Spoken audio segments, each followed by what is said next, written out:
All right, ladies and gentlemen, a pleasant good afternoon to friends and family back in the beautiful island of Jamaica and also in the United States and all the track and field fans. We're just I use the same term, I'm really excited to come to another special episode because I am here today with two of my former teammates. We went to Sydney at the Olympics together. We have been to so much track meets together, and this is going to be an on-script, real talk conversation with Ian. And I'm pleased to say that my uh, special guest star co-host, you guys have seen him on the program before. It's no other than Dr. Greg Horton that is borrowing some quality time to share some of his knowledge with Ian. And Ian, just to let you guys know that Mr. Ian Thomas, due to technical difficulty, he won't be here this week. So we will see him soon. And, so no worries. We have a super guest star here today. So, and it's no other than Greg Horton. But Dr. Greg Horton. But before we get into the program, guys, as I said, special welcome, big shout out on the Dr. Martin Luther King holiday. We know that Dr. King have mean a lot to so many of us, and I just want to take the time and as we talk during the show, as I said, just want to recognize Dr. King. So before we get into the program, I'm going to ask Dr. Greg Horton.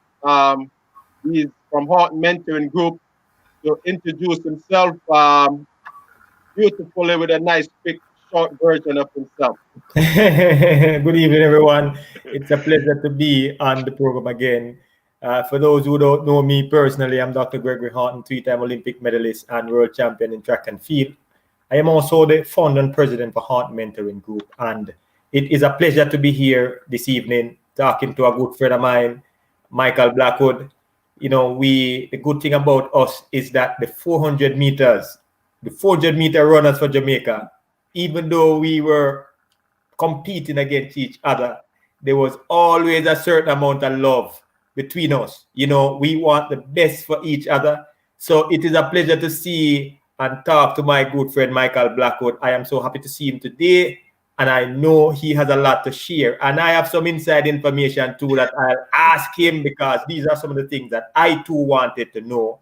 And I think it would help young minds out there who aspire to be great, that things that worthwhile don't always come easy. So Michael is going to express to you and tell you what it takes to be a champion, because those who know his story know that he worked hard, he was disciplined, he was dedicated, he had a mind that only few 400-meter runners in Jamaica have. He had determination, he had the will, and it is a pleasure to see you this evening, Mr. Blackwood.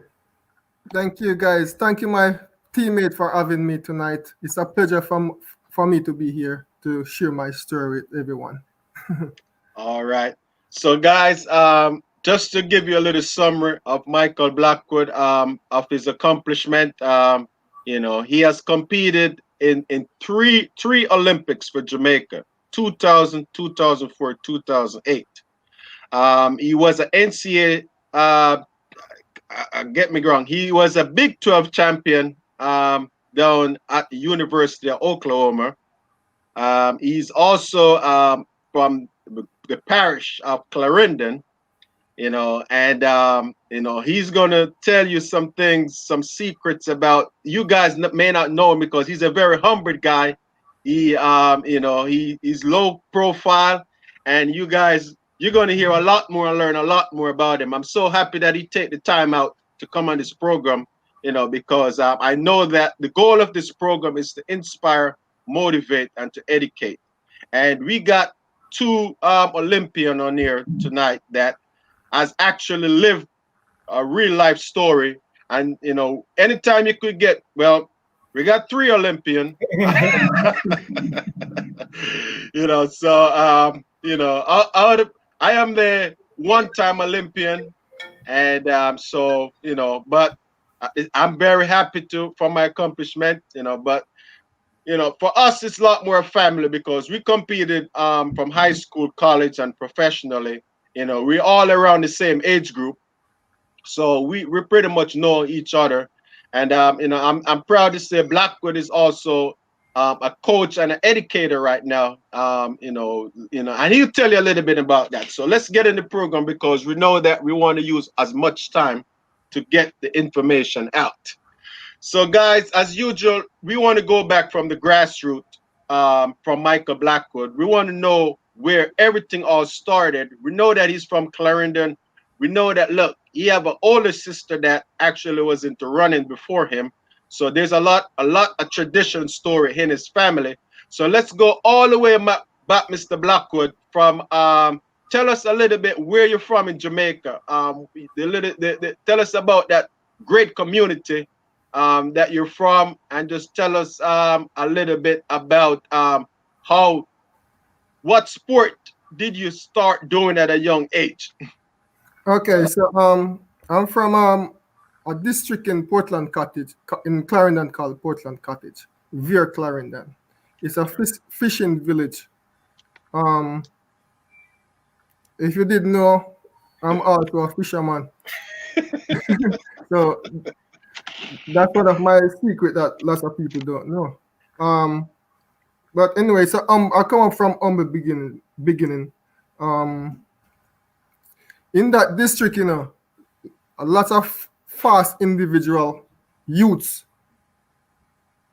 grew up in that district. I was just like an average kid. Lots of kids 10 times faster than me in my district. Lots of Usain Bolt come from my district, fall along the wayside, I was just lucky enough to advance to where I was. But yes, let I tell you a story. Let I tell you the story like how it start, where it all began. So I'm from Portland Cottage, couple distance away from East Clarendon, which is a couple miles away from Portland Cottage. So one Saturday, I sat down, and there were some activities going on at Veer Technical High School. Primary championship, and I got a brand new bicycle at the time.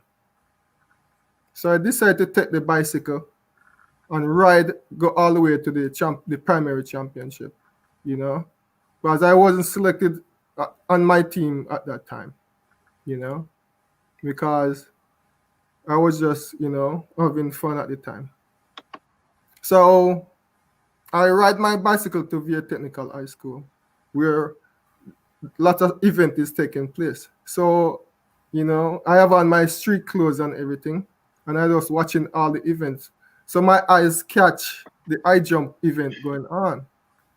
And I said, I can do that.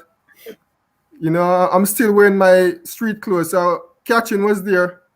Catching was on my sister. She's on the dorm. So I went and find Catherine. And I said, I would like to do the high jump. I think I can beat those athletes.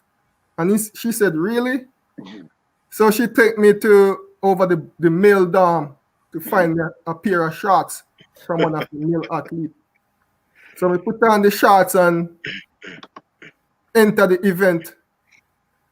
And we surprised everyone. We beat everybody and met the team, the Clarendon youth team as a high jumper.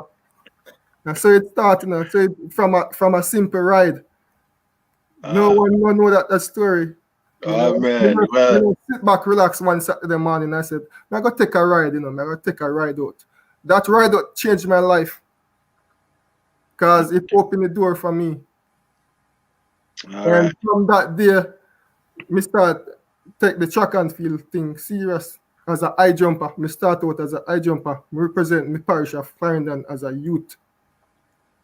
I never placed too too high up in the championship, the national championship at the national stadium. But at least me get to represent my country.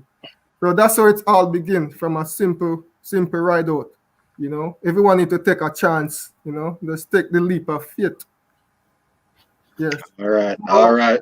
Yeah, man. So that's a one important role my sister played in my life. You know, she's very inspiring. So as the story goes on, as the story progresses, you're gonna see how important she come in my life. All right, guys. Well, I'm just taking notes of myself. You started out as a high jumper. You know, it was one of those bike BMX or A, 10. a brand new Rambo, you know those mountain bike Rambo, they used to call them back in the days. Okay, all right. You know, and I know that you was a tall guy growing up, because that's the reason why you probably think that, because you're tall, you probably could do the high jump. Yes, exactly. All right. And before that, you know, in previous years, I used to compete for my primary school, you know. But I realized that I used to take part in the wrong event. I was trying to run it 100 meter. I want to, you know, but I didn't realize that, you know, there's other events out there. You know? Okay. You know, you're young, everyone want to be a sprinter. Yeah. Well, we know that a lot of athletes have done the wrong event, and I definitely before this thing, Gregory could give his input on that, in terms of how do you know what event you're good at, or what event you should choose? Most times you kind of leave that up to the coach, because I know for me, I was forced into do the event that I was good at, but it was just coming out my comfort zone. I didn't want to come out my comfort zone. So when I look back at it, I was like, man, I wish I was doing this event even earlier before, so those are those important. So I'm just going to hold it there, because it's a privilege with you guys, and I want to hear bring Dr. Horton in. All right, thank you, Ian.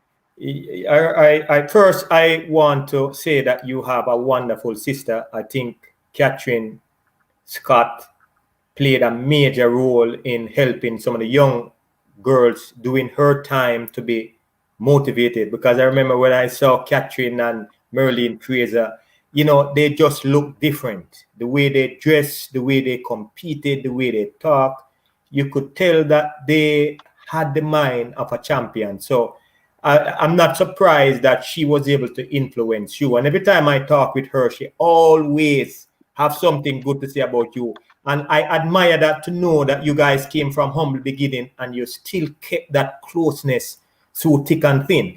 But there's something I want to talk to you about, because last year, 2019, I went to do the Mind of a Champion tour.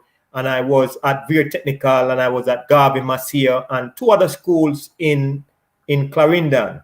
And I was talking to the coach, and he was saying that from Fisherman Village, where a lot of the parents were fishermen and fisherwomen.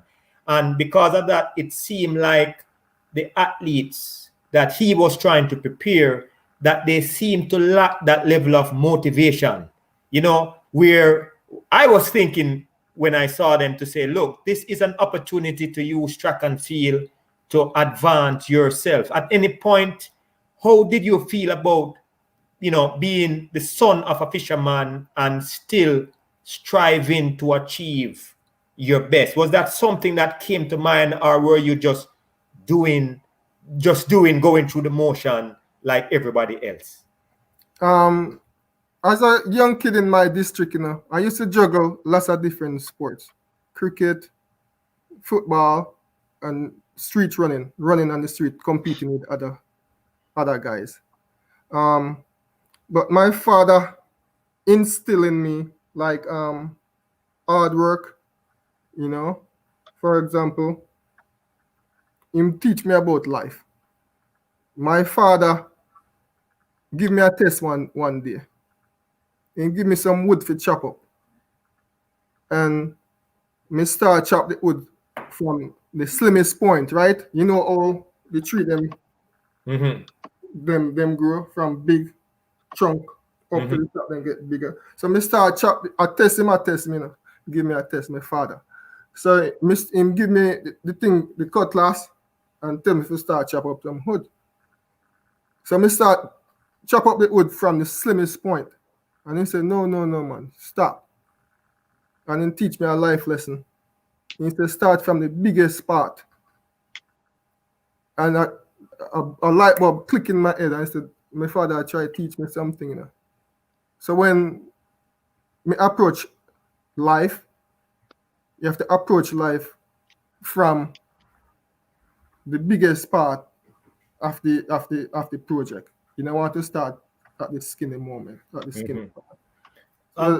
And that's a very good point to make, you know, Michael, because a lot of these young athletes that I met at the Garvey Maceo and Veer and so on, you could tell that they did not have a male figure who they trust and who could give them good advice.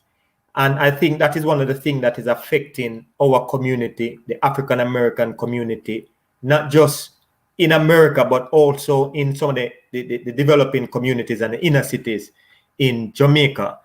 Tell me, how important was it to have a father like your father in your life, and how did it really help you to overcome some of the obstacles that you end up face when you went to college in the United States? Yeah, man, my father is a role model in my life. He teach me, you know, how to be a man. He take me to see and show me, you know, how life really is. And to be a fisherman, you know, a wally architect, and you know, joking thing. So me take the same attitude on the track, you know. So from those days, I instill in me hard work and discipline and dedication. And to be a fisherman, really, you have to be focused at sea. And I take the same approach in track and field.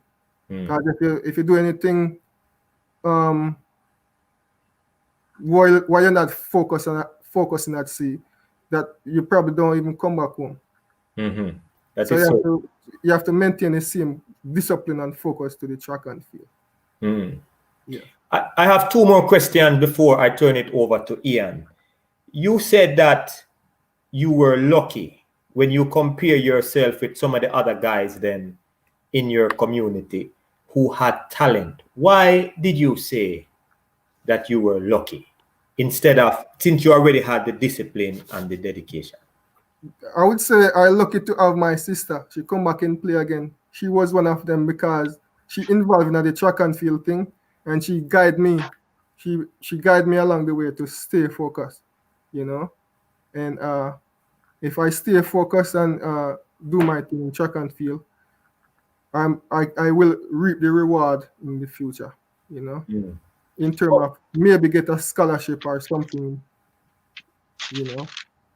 Okay, my last question before I turn it over to Ian. Peer pressure, growing up in those inner cities, how did you deal with peer pressure? I know you had your father there to guide you. I know you had a sister there to guide you. But were you tempted to do things outside of what were good for you, or you just went with the flow? Yeah, I just went to the flow. You know. At a country boy in Clarendon, at Portland Cottage, there was not too much, what you call it? I was just going through the flow, you know. I was just a young kid growing up having fun. I was mostly involved in, you know, playing sports, lots of different sports. So sports keep me occupied, you know. I wasn't like the one who were leading astray or anything like that. All right, I'll hand you back over to Ian. Yeah. All right, Blackwood. You know, we just I'd like to say one more thing about Portland Cottage. Portland Cottage have developed a few athletes, myself, you know, Catherine and Lassina Golden Clark. Those are 3 Olympian come from my district. And if you remember Arville Taylor as well. Arville Taylor used to be a quarter miler. Yeah, man. I remember. Yeah, man. I'm from Portland Cottage. Him grew up, in Portland Cottage. All right. Okay. So tell us, Blackwood, now that we're still in the community, how far is Portland Cottage from From Greater, from Beer Technical? about 50 to 80 miles, Okay. Yeah, And good that's little how far you ride your bicycle? What you mean? You think I joke? All right, man. Yeah, man, a good little ride. Oh man. Well, as I said, we know that as a when we're younger, I used to ride bicycle. I ride my bicycle from Montego Bay to Trelawney. Wow, yes. On a Sunday evening, I go out in the evening, I go all the way to the roundabout and turn right back. But at the time, I want to see how far I could ride to. That was the mindset that I have. And I just said, look, I'm gonna make it, get down there, catching a cramp in my riding the bicycle back home, all kind of stuff. Not even having water, at the time. Just crazy. So I Exactly. yeah. Ride for fun. It was just fun. I remember you have to ride back home as well. Yeah. That's a lot of riding, man. That's a whole lot of riding. Either you guys were just determined, or you guys. Well, Greg, this is the difference. You grew up in the suburb, in the country era, because again, I know that in Kingston it would be hard to ride around the city. I mean, it's just not thing. I seen people always running from the airport on that long stretch of road. That's probably a nice place to run without having any distraction. But so let's move along. So Blackwood, obviously your father was a fisherman. You learned to fish. You got most times what happened, when you got a family member and you go around them, you kind of, somehow, starting to think about, what can I do? And I'm glad that you find your just the passion to say, you know what, I want to go to Veer Technical, or I want to go to high school. Tell me, how did you actually, knowing that your sister going to Veer, that's probably the only school you wanted to go at the time. I mean, but how much running in, let's move back a little bit, rewind just to the primary school, because I just want to move on real fast. So the primary school, obviously, what you was running the 100 meter. um was there any memory of running in the primary school that you could say that you have learned a lesson from, or taught you any lesson, or just tell me something about running in primary school that you remember mostly about yourself. I remember one time I was running at the primary school championship in the 100 meter, and I remember vividly. I was I pulled my thigh, my front part of my thigh, and I kind of leap up in the air. And I never forgot that feeling, man. It was hurting. Yeah, it was good times. It was good times. And so catching was at one of my meet, and I was running. It's a different race. I was running, and after I come like second in the race, because it was a close race. She said, "Mike, Gray." They used to call me Gray, Jamaica. Yeah, I remember that. If you go in my village, yeah, everyone know me as Gray. So she said, "Gray, where do you look to your right, man? Should I just keep your head straight and win the race?" And so so she had teach me the game. You have to keep your head straight. No look right or left. You just have to run through the line. All right, awesome. But thanks for sharing that. Let's move along to your high school career, because we had a whole lot to talk about later. So tell us, how did the decision come about for you to go to Veer Technical? I mean, when did that come in your head, and how did that reality come along? How did that dream come through? And just tell us a little bit about that experience. Yeah, I just it's become natural. I want to just go to Veer Technical High School, and then I will start. You remember I told you that I do high jump, so I there's a coach at the time who would deal with the high jumper his name is Alan Farbs. So Alan Farbs took me under his wing, teach me the ins and out of high jump, you know. Okay. From there, and then I start to, just go to regular classes, take my classes, them, and go to training in the afternoon, Okay. So when you start going, I wasn't staying on Dama because right, I take taxi go home and come back and forth. Okay. That's what I was going to ask you. Knowing that you're just doing the high jump and you live about 50 miles away, basically you were just training in the evening and then commute and go back home. Yeah. All right. So tell us about the turning point at Veer Technical. Tell us exactly when you actually start doing the track. I mean, you got into what was your first event you do, and how did you got onto doing more event at Veer Technical? So once I start high school, on and off with the high jump thing, I wasn't like consistent.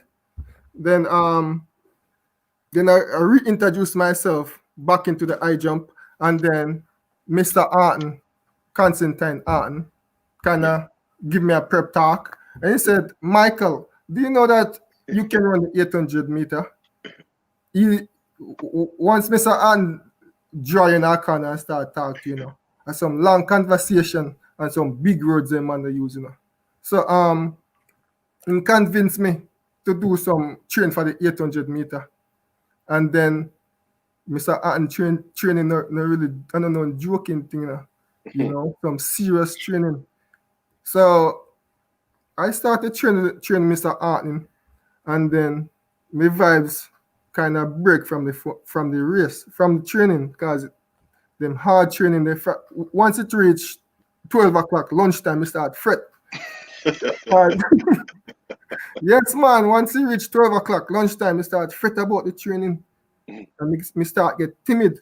So me kind of shy away again from the track and field thing, because the training was intense, All right. And then we start deal with the cricket thing. We start, play lots of cricket. I was a pace bowler, Okay. All right. I played cricket all the way through my high school career until my senior year. Yes. And then one day they have a sport day at Veer Technical High School. So I decided to run the 400 meter just for fun. And I surprised myself and everyone. Me won the race by far. So Coach Jarrett, this is my senior year now. Coach Jarrett said, "Michael, you need to take this thing serious." And we have about 2 to 3 months before boys championship. And he said, you need to come at training, man. Take this thing serious. I see the potential in you. And I said, all right, Coach Jarrett. Dwayne Jarrett. So we start train for about couple of months, and then I went to the boys and boys championship at the time. And I placed fourth in the final. Omar Bailey was the champion at the time. I think it was 95. Wow. Yeah, man. Man, wow. Yes. Well, yes, in a couple of months. I think the potential, everyone started to say, "Michael, you have the potential, You just start to train for a brief period of time. You played fourth at the boys championship. And from there, we started to take it more serious.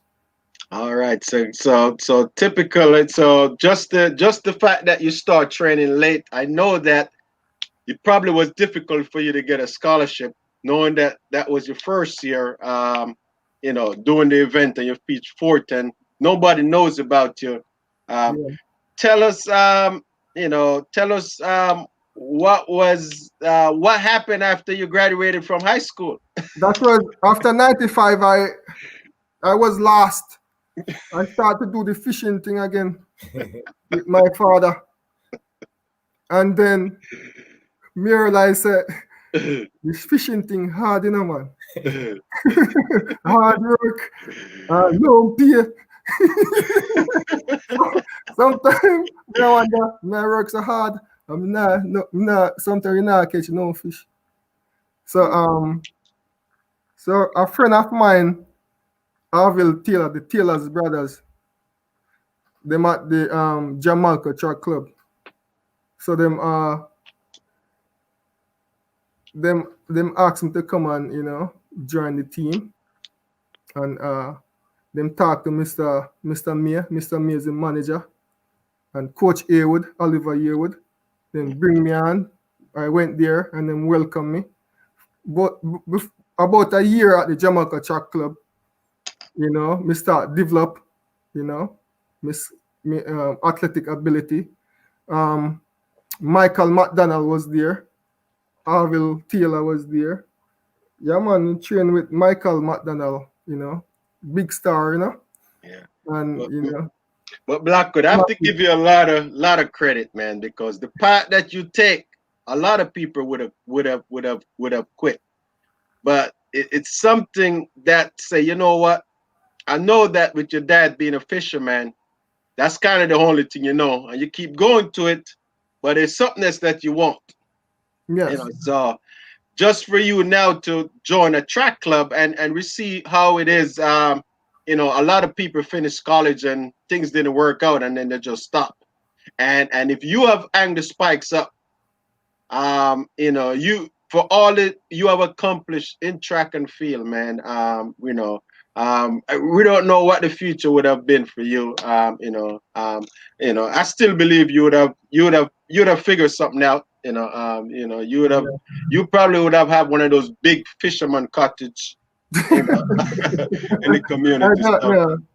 You know, so yeah. But I went to Jamaica track club, man, and basically that's my first overseas trip I took, you know, with the Jamaica track team. We went to the penny relays, and we enter in the club section. Mm-hmm. So that was my trip with Jamaica.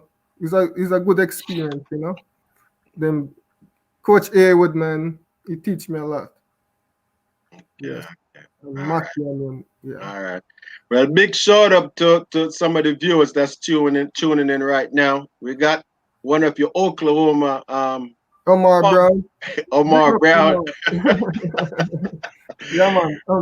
We got Mr. Troy Fraser. He said, man, they talk about you a lot down there. Awesome. He went to New York Institution of Technology. You know, with Linville Lear and those guys. You know, so give a shout out. All right, Keisha Davy, big up yourself. All right, over to you, Gregory Alton, doctor. Yeah, thank you, Ian. One of the things I really like with Mike is humility. Mike, how and why you maintain that humility? Why you stay so humble? And did it hurt you or did it help you on this journey? Maybe personally, I think it helped me. You know? If I say maybe if I was like maybe more outgoing, also me be more famous. But I just like my style. I like my laid back attitude. You know, I don't like the fuss, and you know, I like it to keep it nice and mellow. Hey, you always like that, you know. So one thing we could contact with you, Mike, we could give you any leg. If we say Mike on the first leg, you like okay. Mike on the second leg, you say okay. Mike on the third leg. I want to jump. This. I have some more questions for you, but I want to ask you this question. And then we're going to come back to some of the developing years, because the developing years is important to me, because I know that young athletes out there want to know the journey. But I always wanted to ask you this question pertaining to the Goodwill Games. You remember the Goodwill Games in New York? Yeah, man, that's my first. That was your first major. You know, I never said this to you. The first time I'm saying this on air, that I had to fight in order to get you to be on the team, you know. And it was upsetting to some people but because you were a rookie, some people didn't believe in you, but I felt like you were doing great. You know what I mean? In terms of where the other people were who wanted to be a part of the team. And because of that, I felt like, look, as young as you might be, you need to get this opportunity. What leg did we give you? The ankle leg? No, a third leg, I think. Third leg. Third leg. Explain to the viewers, because being a rookie in a situation like that, New York with a lot of Jamaicans and so on, what were some of the things going through your mind during the moment? I was just belated to represent my country, you know. I was just happy to be in the moment, you know, and get the button and just keep it moving. So I was just happy to go there and do my job, you know. You ever go into any of these races and just feel nervous till you can't run? You just didn't want to do it? Because sometimes we feel that way, but I guess we would feed off each other. But Yeah. some of the things, talk to the people and let them know what were going through your mind, because you're so simple. You always look like you're not nervous at all. Yeah, that's my demeanor, but it come like a fire going through my body, you know. And like what I have lots of passion, especially when I'm running the relay. I'm excited, but on my face expression, people might not see the emotion, but inside it's deep burning passion, you know. Especially when I'm running the relay, there's no nervousness or anything, you know. I just want to represent my country and make my teammate them proud. Yeah, man. When I'm running the relay, man, there's no form of nervousness. It's like I'm happy. Like, yeah. Yeah, I remember you in Sydney, man, with the eyeglasses. It just man, Mr. Beast. We all used to say, look on Mike, man, him just look so cool. Whether you run fast or slow, you always look cool. But I want to go back, Mike, to when you eventually got the scholarship, what school did you attend before you went? So let me go back again. So when I was at Jamaica, you know, my sister, Catherine, she have a connection with Dr. Davenport at the Southern University of New Orleans. So Mr. Dr. Davenport gave me the opportunity to come to go to Southern University of New Orleans. So from Jamaica, you know, we go to school to study. So my sister again play a major part in that aspect, you know, because I don't have any links or any connection or anything like that. So she's the one opening the door again for me. What was the experience like that? What was the experience like when you went to SUNO? Was it easy? It was easy, you know. And let me tell you a story. So it was like in January, just like now. So in my mind, I think say in New Orleans, the weather is kind of like Jamaica. So me dress up in a shorts and sandals. and there was a cold front at the time in New Orleans. As me step off of the plane, there's a U-turn. The cold front hit me, you know, my shorts and, you know, t-shirt and sandals. You know, Calva Walker. Respect Calva, you know, Calva have him jacket and him take it off and give it to me. And, you know, it's like literally a warm welcome, you know. So that's a good experience. So yeah, man, Dr. Davenport give me the opportunity, you know, Southern University of New Orleans. What were some of the tough other challenges you faced while you were at SUNO? So some of the challenge that I faced was, it was a culture shock, you know, language barrier, you know, you have to, you know, learn, you know, how to speak more slow so they could more understand what I was saying. Small things like that, you know. Yeah, and basically I was a late bloomer. Everything I was start to mature as I grow older. One last question, and then I turn it over to Ian, in terms of your development at Suna, when did the light bulb really turn on where you truly felt like, I'm going to like this and I think I can achieve more out of this? Yeah, the light bulb really turned on at the NIA championship. When I run the race, the final, and I run my first 45, I was like, what? Mhm. And then again, I anchor on the relay and I spit like 44-4. I'm saying 44-4. Those times sound like a big time, man. I'm saying start to believe in myself more. I'm start to take it serious, you know. Mm-hmm. And I said, I'm gonna start take this thing real serious now. From there, I started, think big at a bigger picture.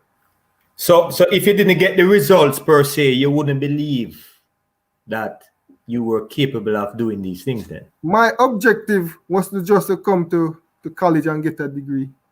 I didn't have any Olympic dreams or anything like that. Everything was just a progression. Mm. Everything just fall in place. It's what I achieve as athlete is like icing on the cake. Mm-hmm. Bonus. My objective was just to get a college degree and finish. Mm-hmm. Over to you, Ian. Yeah. Man, I'm just telling you, Blackwood, it's so many athletes at the time. I know we're living in different times now, but back in the 80s or late 80s and the early 90s, a lot of athletes that leave Jamaica, once they came to America, it was the icing. They did not really think about their career on a professional level. They wanted to come here just to escape poverty. So, I was similar to you in the sense that I didn't have a big picture on Olympics. My first objective, my main thing to do, track and field, honestly, in Jamaica, was to get a scholarship. That's that's the number one objective. And it took me 3 years because even when I done well, my coach would tell me, "Look, Ian, no scholarship didn't come through. You have to come back the next year." After even winning the Carifta, after Carifta game, there was like, "Look, you got to come back." So I didn't want to come that far. So the moment coach tell me that, I'm like, "Look, we're gonna come back." I never questioned him or asking him not one thing. I just said, "Do it," and that's why when we talked to Gregory, I was very impressed because he was able to leave Jamaica at the age of 18. And that was a great decision for him after winning the boys championship, because sometimes coaches want you to stay back just for their personal accomplishment and not for the athlete. So just want to shed some light on that. So Blackwood, how much did you improve going to Suno compare when you leave Jamaica, if you can remember, what your level was in the 400? How far did you make it, and how much did you improve when you get to Suno? Yeah, it improved a lot now.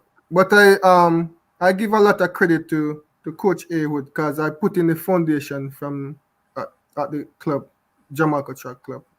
When I was there, I was running 47 seconds. Okay. Yeah. Okay. Yeah. So you improved to 47, and then you ran a 45.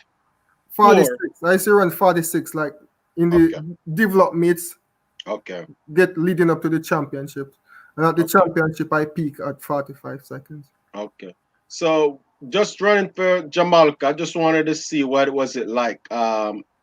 What were some of the challenges you faced then? Because how far was Jamaica from where you live? How did you able to do that? Yeah, I get a lot of help from my teammates.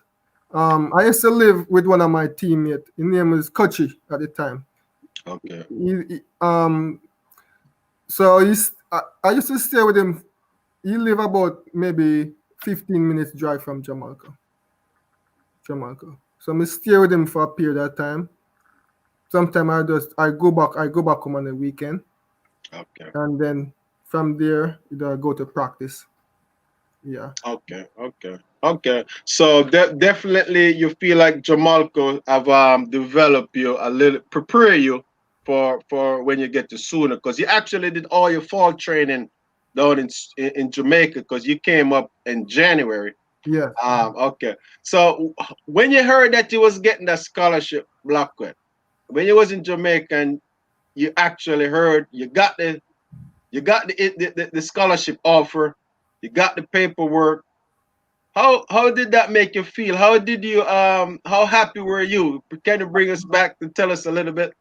I was happy and nervous at the same time, because when I go to embassy with my paperwork, you have to go to the long interview, and until I finish with the interview part and then give me the green light, I'm kind of more relaxed and say yes, I'm on my way now.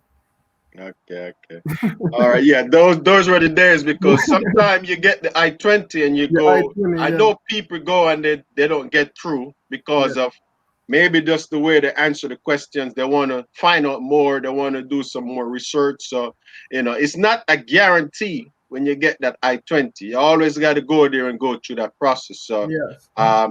so I know you did a good job with that. So we're happy that you didn't have any more obstacles, and all that. So all right. So we're gonna move into the big stage of you going to the University of Oklahoma. Now you went to SUNY. Yes. At what point, how this decision come about you going to the University of Oklahoma? And there was any other schools on the table for you? I was actually I pursue the University of Oklahoma, and the reason why at the time at SUNY they were talking going around that they're gonna cut the track program. So I definitely make up my mind that it's time to move on. Okay. So one of the reasons why I go to OU, while I was at SUNY, we went to Texas Relay, and I see the OU 4x4 team running with Danny McFarlane, Omar Brown, B-Fed, Kevin James, all of those guys, Ryan Kite, and I was impressed. Those guys was like super fast, Okay. and most of them are from my home country. So that's why I make up my decision to go to OU. Okay. So you didn't visit any other school. That was just it. Basically, I call LSU as well, but Okay. but I call up Rodney Price and talk to Rodney Price and tell him that I'm interested. Oh, Rodney Price is the OU coach, so I pursue OU. Okay. I take charge. Okay. Well, it's much better when you know where you want to go. I think that Gregory could speak for that. I know that he probably it's funny that I was thinking about going to George Mason too, Cause I was watching the George Mason 4x14 with Gregory and he running one of them. Yes. You see, before you actually signed for OU, I was there with Danny at one point, and they were a little worried because they felt like you were going to sign for either LSU. So they were a little worried. Were you aware of that? No, I was. Yeah, well, I know at one point Danny was saying that it looked like Mike may have gone or choose to go somewhere else because it seemed like the coach Price at the time, he didn't see the type of athlete that you were becoming. Right. So because you were pursuing him, maybe he thought that you were not good enough for the program. And maybe you can shed some light on that, because one of the things I see here is where a lot of talented athletes pick the wrong school. And because they pick the wrong school, they thought it would be a great fit for them. But at the end of their career, they either get frustrated and quit, or they just never turn out based on expectations. Yeah. Do you have any experience in that, in terms of what the coach was thinking, maybe why he may have that second thoughts with bringing you in, and what you really think convinced him Was it the 45-4 that convinced him eventually, or what? I probably because I represent my country, probably one of the reason. I don't really sure. And I research on how you have a good designing program, graphic design. That's what I was studying at sooner. So that even convinced me more to go there. Was Danny McFarlane an early mentor for you at OU, or he was just a competitor? He was a mentor to me, He showed me lots of ins and out, he teach me lots of good things about life and how to approach track and field, and such. Okay. Well, that's good. You see, life is about having a mentor that can help you to see the things that you really don't know much about. I remember back in the days, they had a young man who left KC and came to OU, and he's one of the few Jamaicans who never transitioned into. His name was Ryan. I can't remember his last name. Ryan Clark. And I remember I was up there in Oklahoma, and I saw where Danny and a couple of the other guys tried everything to help Ryan to think clearly about what is coming next. And for some reason, he just would not listen until he eventually lost the scholarship. I don't know, nobody really heard of him or heard about him since he left OU. He just totally disappeared off the map. And yeah, he have a mind of his own. He is someone is a hard person to talk to. But you see, here's the sad thing about it, though. The disappointing thing is that when they make those poor decisions, because of the shame, they normally take away themselves from society, and nobody would hear from them again. So I was happy that you, and I think it's because of your humility why you were open to listen to what Danny McFarlane had to say, because one could clearly say that Danny was a veteran back then, and you could have said, look, I don't want to hear anything from you. I am running just as fast as you were running then, but you allowed him to show you the ropes. And at the end of the day, one can say that it paid off for you. If you want to talk more about the experience and the interaction with Mr. McFarlane, still feel free. Yeah, man. So when I went to OU, I was staying on a dorm, I was not comfortable where I was staying. And Danny was the one who told me that I have the option of moving off campus, So I start to think, and I was thinking to myself, you have a good point, because I'm not really comfortable here, with my surrounding. So he's the one who encouraged me to, move off campus, and I went basically stay with him for a while. And I think I'm better. Make a good decision on that point. Yeah. Okay. And that's what it is all about, Michael. It's about the older ones helping the younger ones. But what we find today is that the younger ones, they won't listen to the older ones. And then the people that they have around them that's supposed to support and guide them, that these individuals are taking advantage of them. And it is a sad thing, because if you didn't, well, not saying that if Danny didn't come in the picture, but I am sure that it helped you and it helped a lot of other people, because, as I said, you have seen talented athletes who came, they ran into obstacles, they did not have the support, they did not have the guidance, and because of that, they just fall by the wayside. So I personally am happy for you that you were able to make the transition successfully, because you're a good person. You are, me personally, I like you because I see how you work hard, I see how you're disciplined, I see how humble you are. And I think that the athletes today, they need to take a leaf from your book, Mike, because sometimes you need the humility in order to get the break in life. Feel free if you want to talk more about it. The floor is yours, and then it's back over to you, Ian.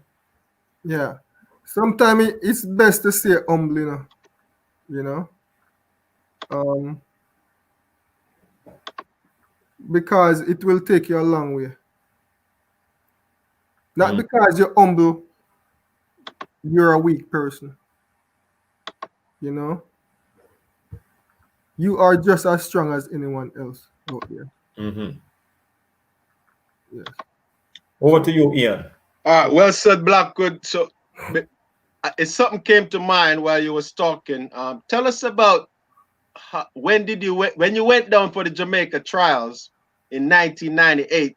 That was your first time trying out for the national team.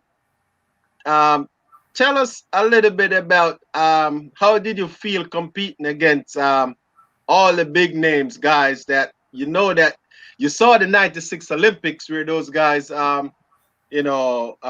Roxburgh, Davian, all them guys that were ahead of you that you know of, and then you find yourself running against them in 98. And tell us about that first experience running in Jamaica. How did you place for the trials?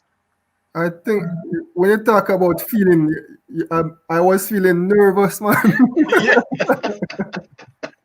Especially when I'm warming up and you see the big star them, Gego Arton and then Blackwood Martin and then even though you're not sure, you're not sure them your game face, Yeah. When you kind of feel nervous still. All right. But you just have to go out there and represent yourself. Okay. I finished fourth. Okay.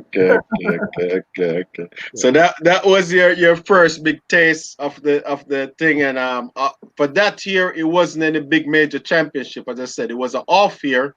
Yeah. You have the Goodwill Games, and then you got the Commonwealth Games, I believe. Yeah. So you was trying to go to school. I know you wasn't thinking about no Commonwealth Games, back at the time. All right, so I want to move along about. I want to talk about this sunglass. How did you? What made you this? What? Because you and Davian Clark was known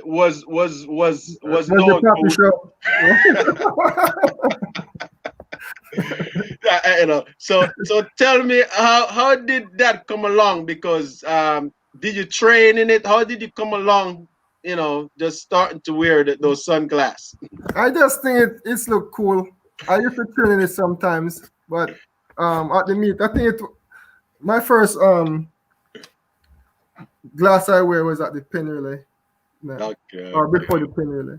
But at the Olympics, the 2000 Olympics, I was wearing my glass just for fun, I make sure I train in it to get used to it, to make sure I don't, make a fool of myself during the race. They call me Mr. Bees, the big taggers. Yeah. But it's just something, that I want to do. All right. Yeah, so let's move along. So the night your accomplishment back at Oklahoma, and before I even talk to you, I want to show you you're pretty much your breakthrough race back at the University of Oklahoma was at the Big 12 championship, and I know that got to be real challenging because when you run against a school like Baylor, that dominate the Big 12, and and they have a strong tradition. They always another guy coming up from Dan Minot to Marlon Ramsey to Brandon Couts to Jeremy Warner and Williamson. Donald Williamson. Donald Williamson. Yeah. You know that every year they have a phenomenal strong. And you was able to break that trend, going in. So I'm going to just show you this race, and maybe this will help you to to bring you back a little bit to that day. How you was able to pretty much run a personal best. So yeah, this is probably, I'm not sure if it's still a Big 12 record, but we're gonna put that up on the screen, and I'm just gonna give it an opportunity to actually walk me through the race. I'm not gonna use any audio in this broadcast. So feel free to talk during it and after the race. So So that's It went off. yeah. I think Raul is in this race. I think he's in lane 7. Raul Harvey, my teammate from OU. Those guys gone like butt out of hell. What lane were you in? I was in lane 4. Lane 4. It's not running smooth. It's like breaking up. Okay, sorry. Mm-hmm.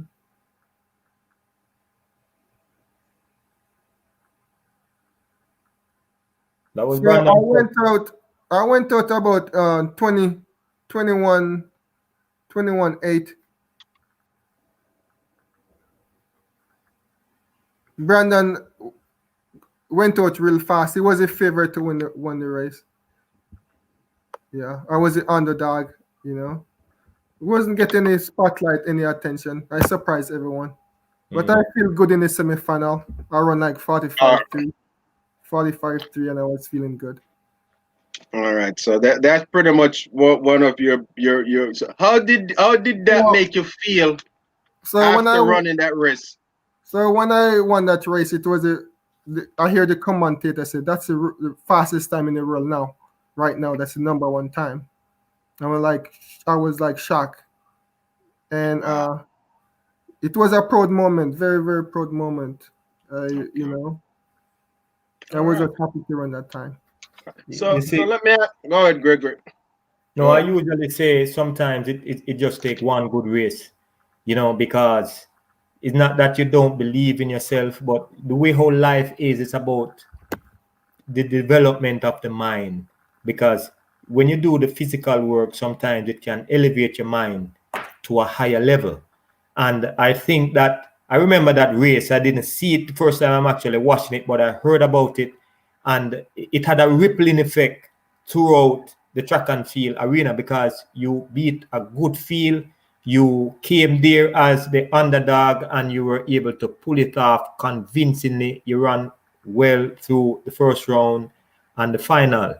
Tell us how that race changed your life and changed your level of thinking, because it could tell that after that race you started to believe that you were actually there and you're ready for the bigger things. Just tell us how you feel before the race and how you felt after the race. Yes, I can go all the way back to the night before the race. I was trying to be on my roommate Raul. We're roommates, but I'm trying to intimidate Raul. We in there, in the room. He's trying to jinx him about the race. I wasn't trying to be a nice guy at the time. Like surprising, but I was trying to get in his head. Anyway, there was some altercation in the room between me and Raul, and I think that altercation bring out some energy in us, and then we get ourselves back, get our head back. And altercation with who? With Raul, man, Raul. Oh, okay. Rahul, you and your teammate? Yeah, man, my teammate. Trying to get in his, in head. And just before the final, because he made the final, trying to intimidate him. And, that altercation, I think, bring out some energy. It's like extra spark. So I take that energy to the track the following morning, and I just take that extra energy and just run the best race I can, So what were you thinking before the race? Did you really feel that you were physically in that type of shape to perform? Yes, because I feel good in the semi, 45-3, and after I run that 45-3, I still feel the energy in me, Mm-hmm. So now I have to focus now on the race itself. So how did you feel? So how did you feel after the race? Because this is one of the biggest race that actually helped to put you out there. How did you feel after the race, and what opportunity did this open up for you?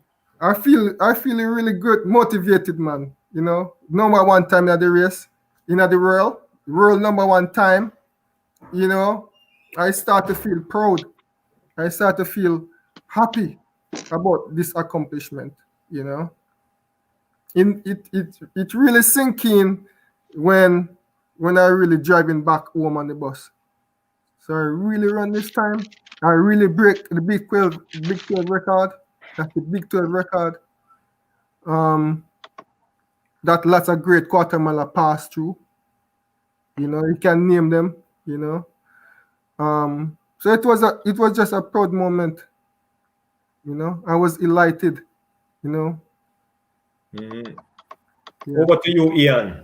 All right, great question. So Blackwood, just to let them, I know you said you bring some fire, but you was like, man, I'm gonna win this race. Yes. I'm gonna put it down on the track.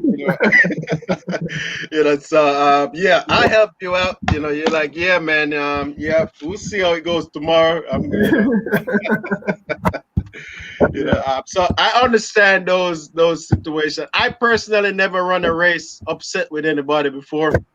Not upset, but I've any form of disagreement with anybody that I don't know how that would work. I mean, I'm pretty sure I would use it to motivate me, and inspire me. But I never actually been that. So that was good that you turned whatever the situation in the positive. So let's move along to the being competing for your first Olympics. Just want to talk a little about your first Olympic experience, because obviously we know that you competed at the NCAA championship for University of Oklahoma. I know for sure that you was an All-American. I'm not quite sure if you have won the title, but I know that you was come pretty much in the running for being an All-American. So just to summarize your collegiate career, what's your biggest memory? I know we just watched the Big 12. Was there any regrets or anything that you feel like you could have done better in college that you wasn't able to do? Yeah, my biggest regret is the same year that I won the Big 12 championship. I basically disappointed myself at the NCAA final. I didn't perform at my optimal level. Maybe I peaked at the Big 12 championship a couple weeks before, and I just regret that I didn't pull through at the championship at the NCAA. So that's one of my biggest regret. You know. Okay. And if you were supposed to have a chance to do anything different now, would you do anything? If you get an opportunity to look back on it, would you done anything different, or you're pretty pleased with how everything turned out? Well, I wouldn't change anything, because everything have its place in life. You know, nature take its course. You know. Okay, all right. So what you miss most competing in college than competing in the professional? What was the difference that you find? I know that take the money aside and all of that stuff, but in terms of the competitiveness and what you have achieved and how relaxed you feel, how different was it to compete in college? What you miss most, you could say. What memory that you could say that you missed the most competed in your collegiate career? Some of the road trip we take, go just to drive a cross country drive with your teammate and the camaraderie in the bus. That aspect, you talk with your teammates and having a good time in the transportation. I miss those times. I miss those moments. All right. All right, that's it. Yeah. And I know that you guys there was a joint program for in terms of the male and female members.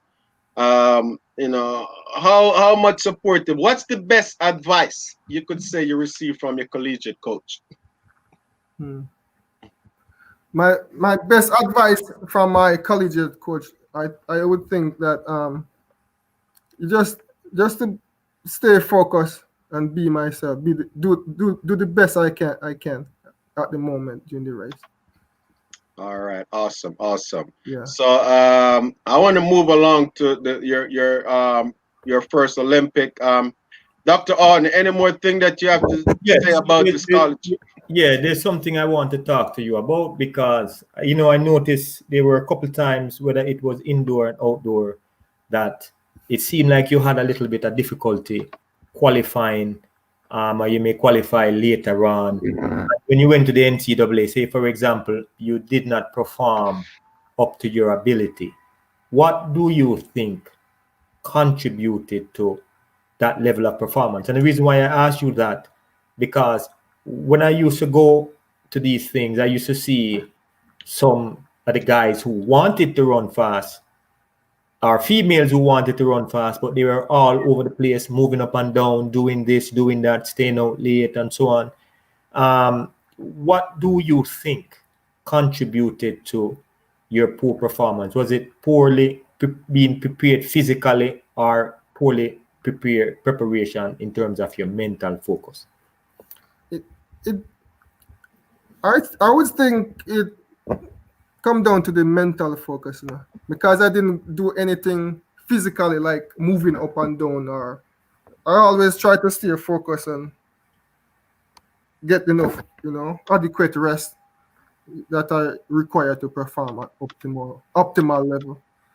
But sometimes you can overthink, and that will get to you mentally, So I think I would lean towards the mental part.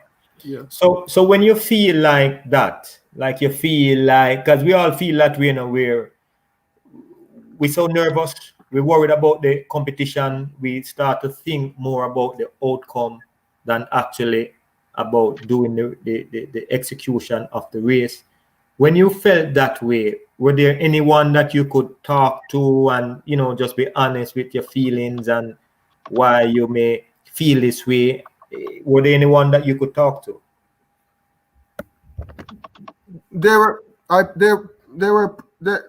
Actually, I would say no. There were no one there for me to talk to. You see, the reason why I said no is maybe because I still laid back. I could go to someone to talk to, but I didn't. I just keep everything to myself. The reason why I ask you that, though, because a lot of times we as athletes, we have the negative thoughts, but we don't know who to turn to, and sometimes we don't want to express how we feel because we don't want people to know, say, man, the big bad Gregory feel this way before the race, or the big bad Mike feel this way. But sometimes the thought is just a thought. And if you have somebody that you could trust, like with Danny, I could always talk to Danny about my fears, and I know he wouldn't use it against me, but there must be somebody that the athlete can talk to when it comes to that level of worriness, because if you don't get someone to at least give you perspective, and Danny was good at that. You tell him how you feel, and he was like, "Hey, don't worry about this. Maybe you need to do this, or we would help me to break down even my race to say, here what? If you get the race together, then the outcome will be in your favor." So I'm saying that to say, Mike, that as coaches, sometimes we see athletes going through that challenge, and we don't offer ourselves to them to find out what's going on and have that little pep talk with them to make them understand that, look, I've been there before. Understand what you're going through. Don't worry about it. Do some deep breathing exercise, because believe me, there were times when my knees were so weak that I couldn't even stand straight, Mike. And if I had more people that I could trust that we could talk to, it would be very helpful. Yes, I agree. So in terms of some of these NCAA championships that you feel like you didn't perform to your highest potential, when you look back at it, if you could do something over again, maybe one of that race that you didn't feel like you did the best, what would you do different because there were always things that we could learn from and improve. But say one of that race that you knew you could do better and you didn't, but after the race you saw what you did wrong. What were some of the things that you felt you could adjust in order to change the outcome of a race? A few things I could do. One of the things I could do is my starting. Up to my inconsistent with my starting. That's one of my weak part of the race, my race. So whenever I don't have a decent start, you can call it quits. It's like you're playing catch up. Yeah, I'm not a really fast starter, you know. So if I'm off just for a millisecond with my start, you can forget about it. So in that aspect, yeah, the starting comes in very important part of the race, my race in college. Okay. Over to you, Ian. All right, thank you. So, great collegiate career. I think Michael, I could say that, man, I'm jealous of those rings that you guys received. Oklahoma usually get the Big 12, some major rings. Yeah, very jealous. I see you guys get rings for conference and some big rings and things. Diamond rings. Yeah. So, how do you are you still where do you keep those and how does that mean to you now? Do you still sport your ring now or you just have it as a souvenir? I gave one to my pops and and I have the other one in souvenir. Okay. Locked up. All right. So as I said, great collegiate career. You was the Big 12 champion. You guys have you have demonstrated during the collegiate system you was a reckon to look for in the 400 meters. So just want to move along to your professional career. How did not the transition now being a pro? Obviously you have decided to still train in Oklahoma at the time. So tell us how did you transition over the pro? I know you continued to get better in terms of get your times down and being consistent. What was the first year like for you out of school? How did that go for you? How did you feel about your transition? Was it something that you was like, man, I love it now being a professional? Well, it was an ups and down transition from college to professional. But I learned from college that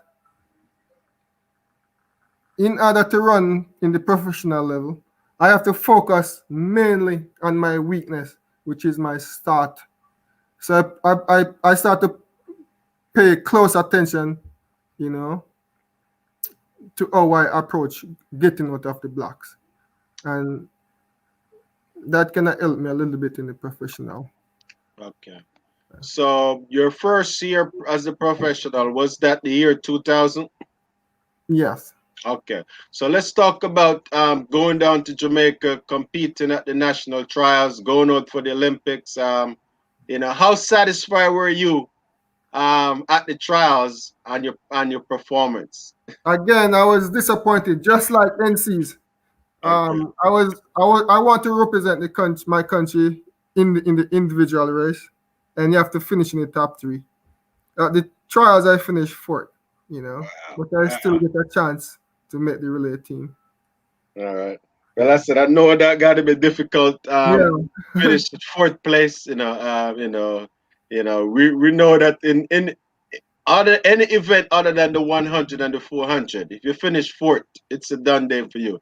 Thank God you guys have a relays and things like that. And these guys right now, they actually have a mixed relay that gonna actually benefit more for athletes that run the 400. Pretty much all the athletes in the final might be going to the Olympics now because of the mixed relay, and the 4x4 team is pretty much separate. So it's funny to see how that's gonna go in the next couple of years. I don't believe the mixed relay team should consist of only the 400 runners. I believe it should be open for 400-meter hurdlers and even 200-meter runners that as able to to demonstrate that they could perform well. So we'll talk a little bit about that more later. But obviously, going to the Olympics, I know you still get some positive out of your first Olympics. Tell us a little bit about what your biggest memory of running in Sydney. My biggest memory is just to represent my country.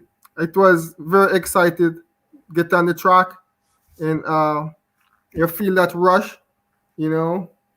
I never see so much crowd in my life. All the excitement, and camera flash everywhere, and especially in the final. All right. It's like electrifying. It's an electrifying feeling. All right. Yeah. All right. So other than your performance at the Olympics, what can you remember the most just from you got to be excited. I know that was your first Olympics, but you got to be excited going out on the track and you see that your sister is going to be running before you. Wow. Running the women's 4x4. I only you could describe that feeling of what it's like. How is that like to be on the team with your sister and a teammate at the same time? It's a proud moment, man, and it make our family proud too, because we representing our country, as one family, sibling, brother and sister. All right. It's a proud moment. All right. Well, I don't think there's any other brother and sister that won medals in the Olympics. And I said, this might be something we got to check the record for, because both of you guys came home and have a silver medalist, I believe, in the relay. So that got to be a proud moment as a parent and just, as a family. I actually, at the time, I'm not really. I just see both of y'all as a teammate.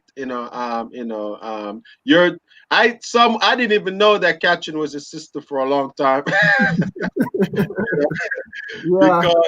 Because I'm not from Veer. I don't really follow the history of it. I know a lot of people might know, but I know that I didn't know. Yeah. Unless you tell someone, because we don't have the same last name. So. Right.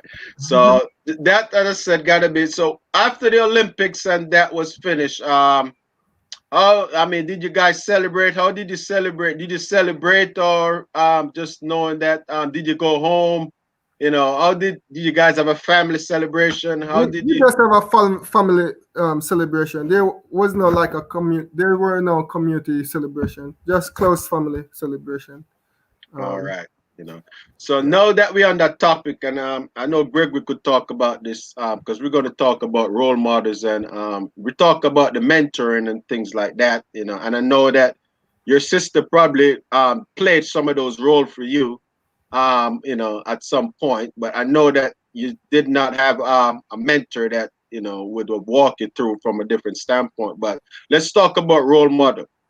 Tell us how much your sister, as a role model, how much influence and how much role that did play to you, just to have a bigger sister competing in doing the same event and being successful. How much of an influence and how much that I've done for you from a personal standpoint? My sister, she's a big influence in my life, man. She's the one who I look up to. I follow her footsteps. She's the first one in the family to go to college, and I want to follow her footsteps, do the same thing. Okay. All right. So tell us, share with us with what's the best advice you ever received from your big sister, Miss Catherine Scott. I told her I was going to give her a shout out. She does always encourage me to always try my best, do my best. That's basically it. All right. Do my best. Do my best, bro. All right. Well, she just keep it nice and simple and just to get to the point. I'm sure that she was proud of you, and you might have played a role for her too. Just for you guys competing alongside each other. And we know Blackwood. Also, we know we didn't talk much, but you went to one of the high school that produced so many Olympians in Jamaica. Other than your sister, there was anybody that really played an influential role, male or female, not even outside of high school, but just on a track and field basis. Anybody that you look up to that you find any inspiration from, just from a track and field standpoint? Track and field standpoint. I used to look up to Maki, because Maki was, very, very influential at the high school level. He did a good job at Vertec. He represent his country from a junior level, real good, and he was one of the first Guatemala who locally based train who break 44 seconds. So I kind of, give him props on that. All right. Local. Well, we know Michael McDonald was a stellar athlete as a junior in the 400 and the 800. Do you believe you could have been a great 800-meter runner? And that's what everybody told me. But going around the track the second time is no joke. Well, we see a guy run 141 in London. He's pretty much sprint the 2 laps. He came through in 48, the first lap. And this is what a lot of coaches do. If you run a 44 second, if you come to 50 points, do you think you could run another lap? No. It's like, they were telling me based on my style of running, I could be a great 800-meter runner. Yeah. I believe so, but I run decent 600 yards indoors. I run like 108 and 107 and then time. Okay. Now that we're talking about workout, let me ask you this question here before we get over to Dr. Horton. What was your favorite workout that you like to do that really makes you feel mentally ready? Oh, I like to do those 500s. Yeah. Yeah. Those are my favorite. You're the first Guatemala I heard say something like that. Are you crazy? Yeah. When I'm training with my teammates and we have those 500 days, man, they don't like coach, but I'm happy for some reason. That's my strength, Okay. All right. Over to you, Doc. My thing is this, Mike, that, in track and field, like when I was getting ready for the Olympics, 96, when I fell short, it was a very disappointing moment for me. And I felt like I just wanted to retire. And I know sometimes with the people who finish out of the top 3, that if one is not careful, then other people may have that level of resentment towards other members of the team. Have you ever experienced that in terms of performing well, and because you outshine others, you had to defend yourself in some ways or just take the higher road? Were you ever exposed to anything like that during your time? I would say yes, but I try to be myself, Mm-hmm. and I can't be no one else. Mm-hmm. I'm just an athlete, who try to do their best. Mm. So if I offend someone by performing my best, that's their problem. That's how I look at it. How did you feel then? Because when in 2000 when you finished fourth, right? That was a very touchy thing because fortunately I won it. Danny finished second. I think Davian finished third. You finished fourth. In this case, Michael McDonald, who used to dominate the local thing at the time, I know he was extremely disappointed when he finished outside of the top three.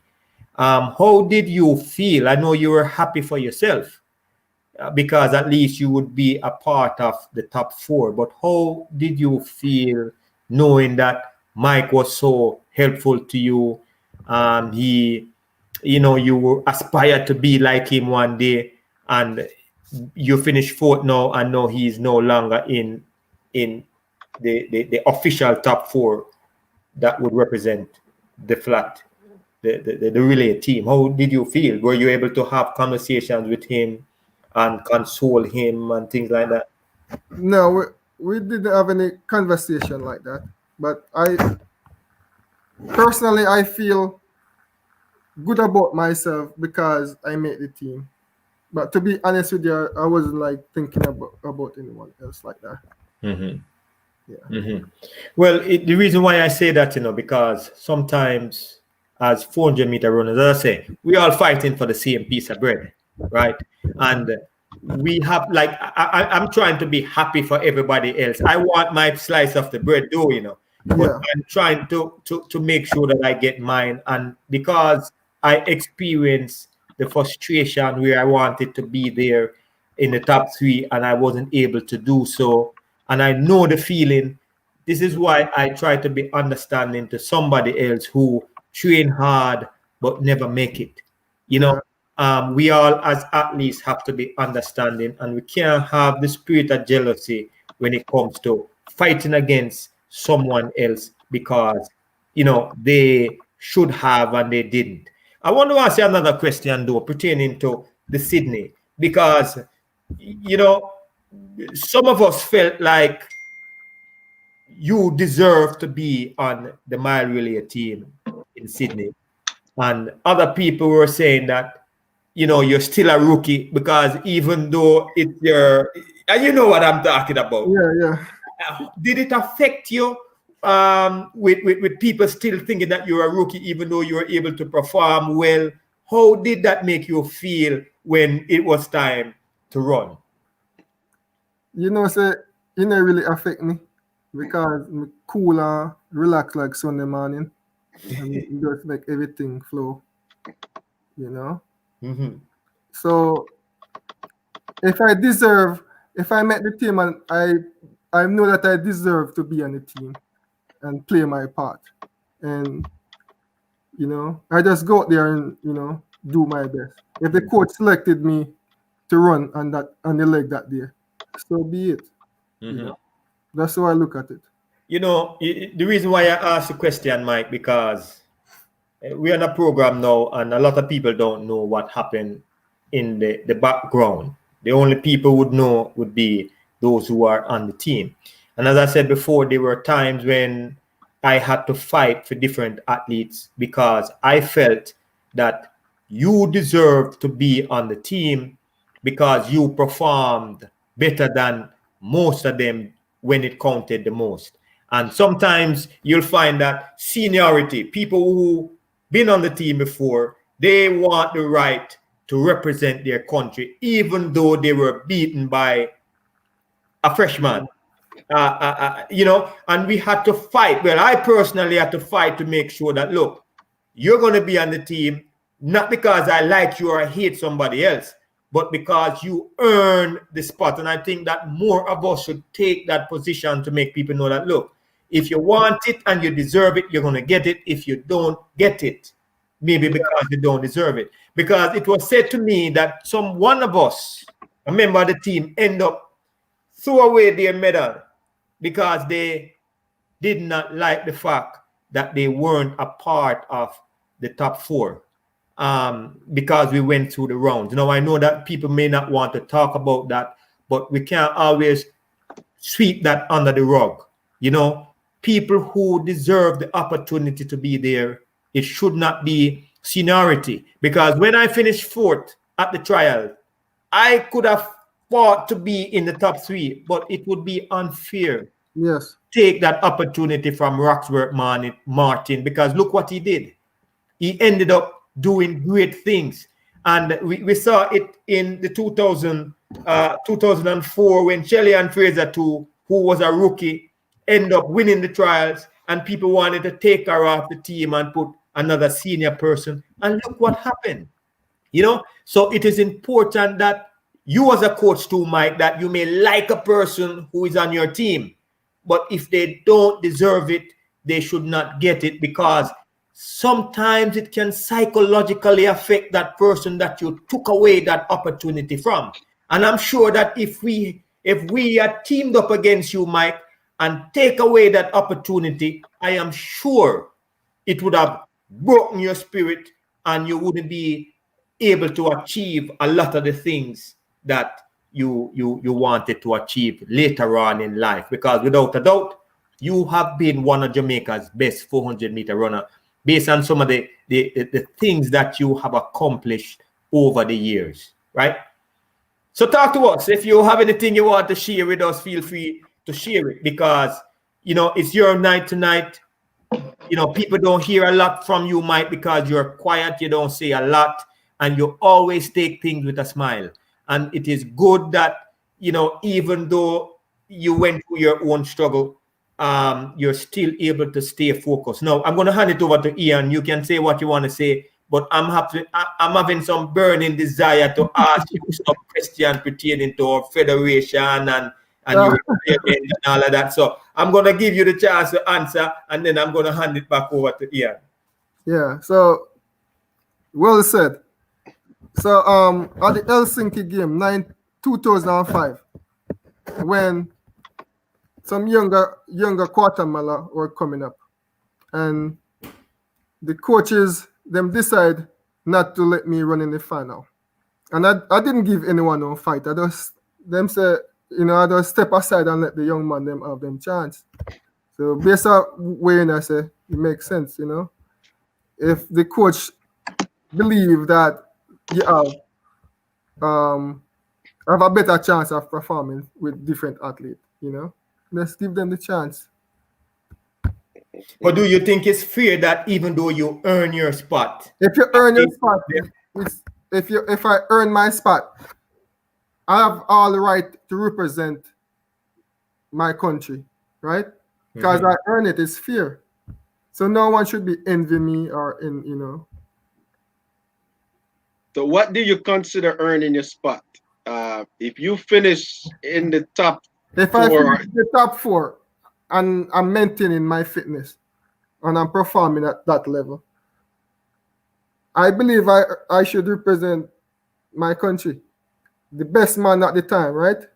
He's the best man at the time, you know, to represent the country. Well, my take on it, it's a lot more than that. I think it has to do with the dynamics of the people. You could have somebody that on the same level together, but you have proven that you has been a great starter, and they might say, look, you know, it could go either way. So there's some point where seniority or experience has to play a role.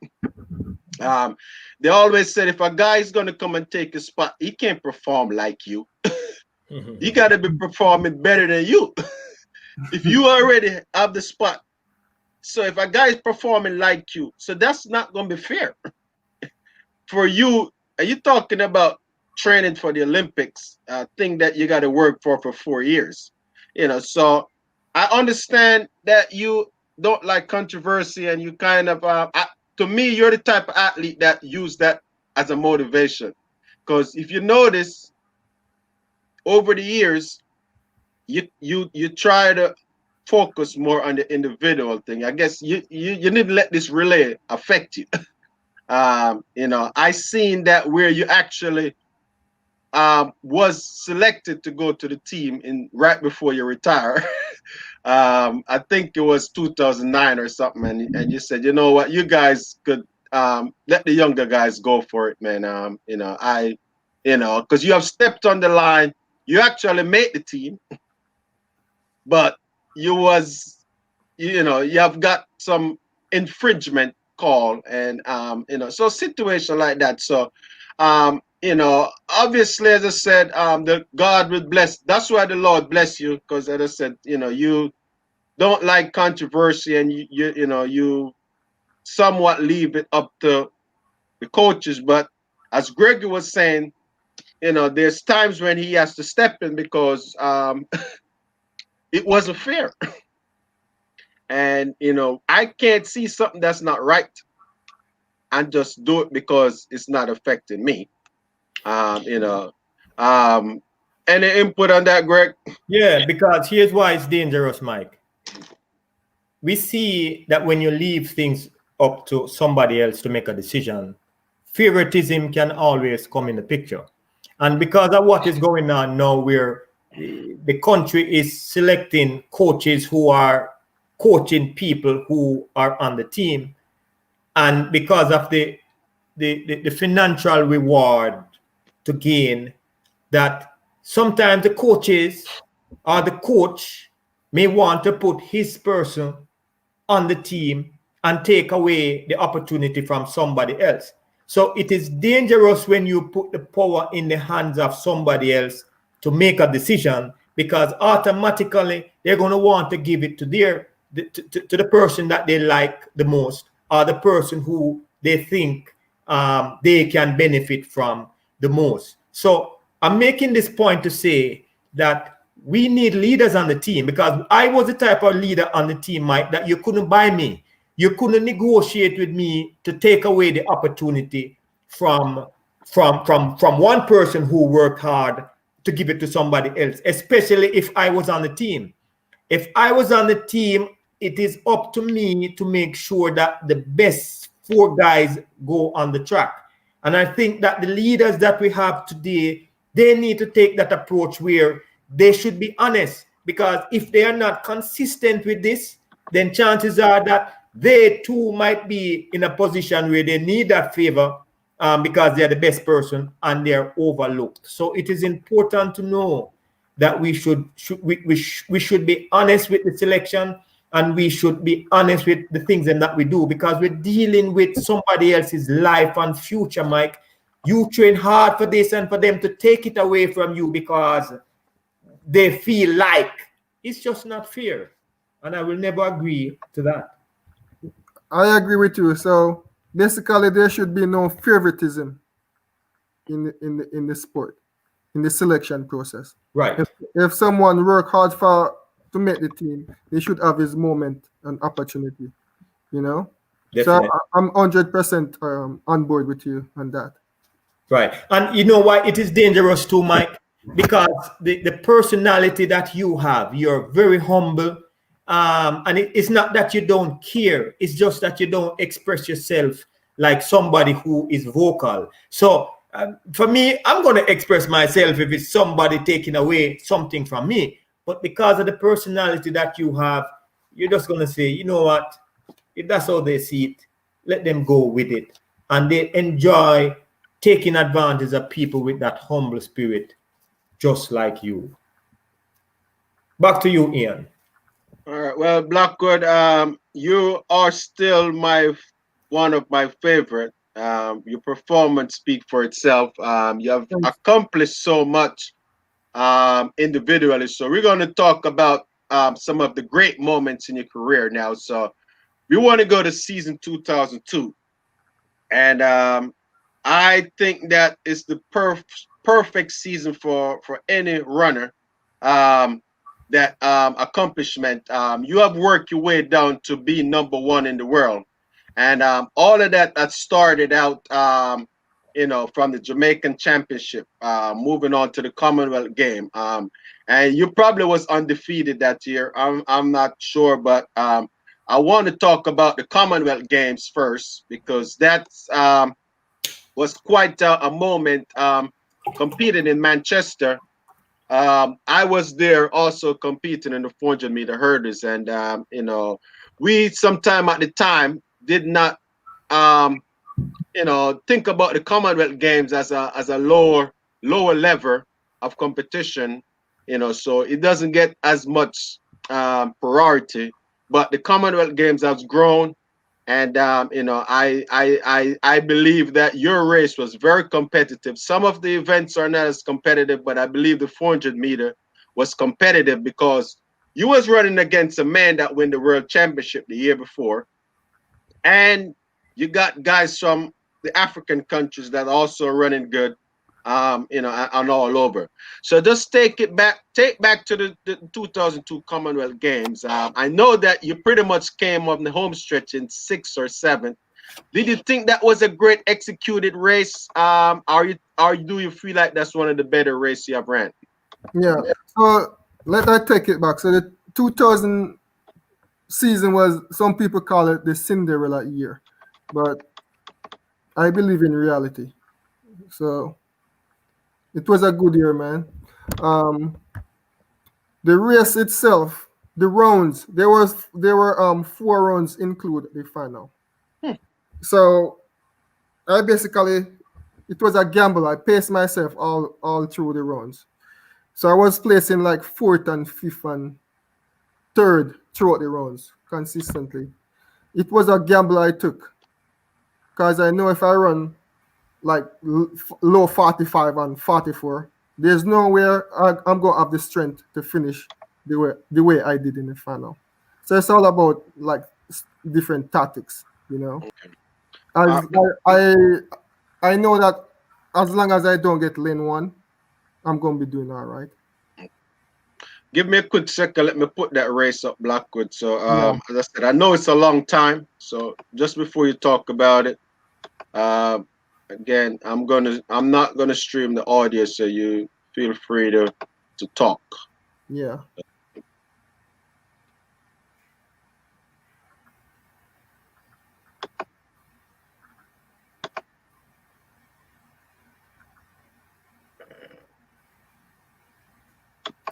So I come off the turn like 5th, 4th, 6th place, but I keep my composure and I keep pushing through. I keep my focus all the way through the line. At the last moment, I lean towards the line. I went out pretty conservative as usual, because after those runs, my legs was kind of heavy, but I know I have enough strength to finish the race. I just give it all. On the home stretch, I just give it all, man. I was pumping through. All right. So, how proud of a moment was that to run, represent the Jamaica colors, and that was actually your first major gold medal? Yeah, that's what I was about to say. This race itself is my proudest race because I get to represent my country in an individual race. And if you notice at the end, no one believed that I was going to win the race, but I always believed in myself. If you see me going around on the victory lap, there's no one. I didn't have any Jamaican flag or anything. No one was there to give me a Jamaican flag or anything. I was just going around waving my hand, because no one believed in me, but I believe in myself. And that's a very important note. And I hope the listeners who are out there can relate to that. That sometimes it really doesn't matter what people think. It really doesn't matter what people believe. Exactly. As long as you believe in yourself, that's all it takes. Yes, it's good to have the right support, Mike. It's good to have the right guidance, but it's also a great thing to believe in yourself. And nobody can take that away from you, that race or that medal away from you, because you deserve it more than all those other guys who ran in that race. Yes. All right, well said. So we know that you have become victorious, won the Commonwealth Games, and at the time, I don't know if you know that you was, you know, on point to becoming number one ranked runner in the world at that point. So let's talk about. I know that at the same time there was a good performance came from you from the World Cup, the IAAF World Cup in track and field, which was another successful day for you on the track. How were you able to maintain your consistency so long during the season? What did you do different in 2002 that you were so consistent?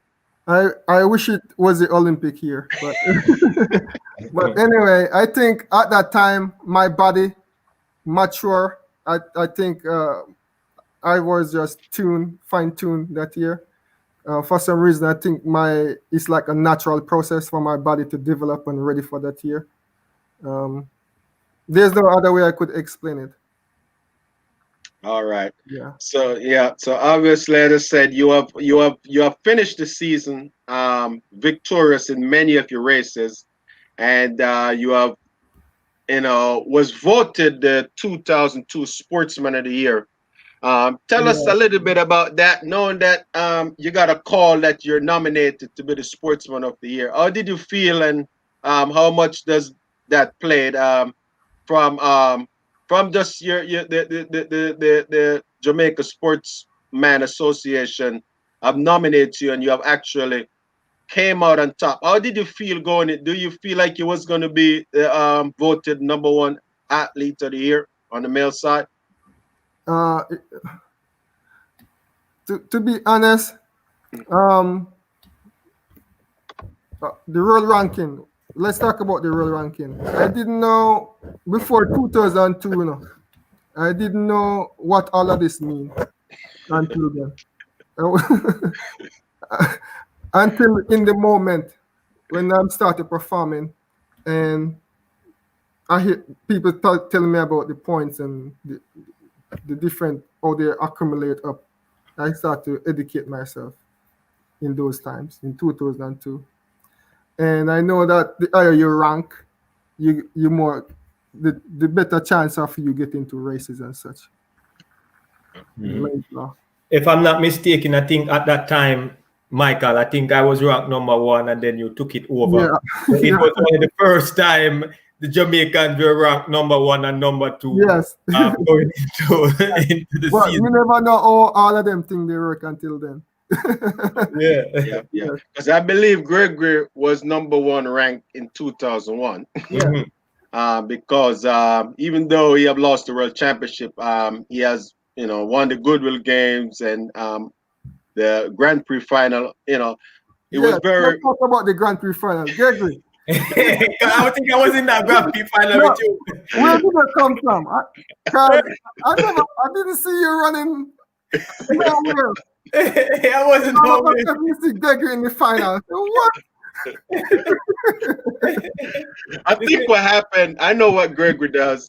So he pick and choose his races. Yeah. You know he's coming for the final, but you're watching the numbers. I would just pick the race that I need to go, and then But because you were kind of new on the scene, Mike, you had to do more races in order to get the points. Right. And you did it the right thing where you got the points and you were now able to. But it was good because I think when we went to the Grand Prix final, you won it, right? Yes. I think I finished second. I think we were either 1 and 2. 1 and 2. Yeah. So, it paid off. And I was happy for you because, as I always say, Mike, I've never seen I met another 400-meter runner for Jamaica or otherwise who so humble. You always seem like you just going about your business with no care, but it's just your personality, but you genuinely care. You know, and I always admire that with you because it's a good thing. I was there from the beginning. I saw when you went to OU. I was at OU with you guys. I used to visit all the time. I used to hang out with you. In fact, we used to stay in the same place. Yes. But we used to talk and laugh. I remember them times, yes. I had the good times. You know what I mean?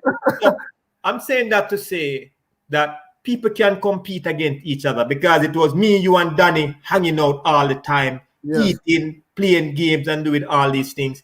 And we existed. We didn't fight against one another. And I want the athletes them to know this, that you don't need to fight against or be jealous over what somebody else achieved. Because when the person work hard for it, you should celebrate their success, just like how you celebrate other people's success.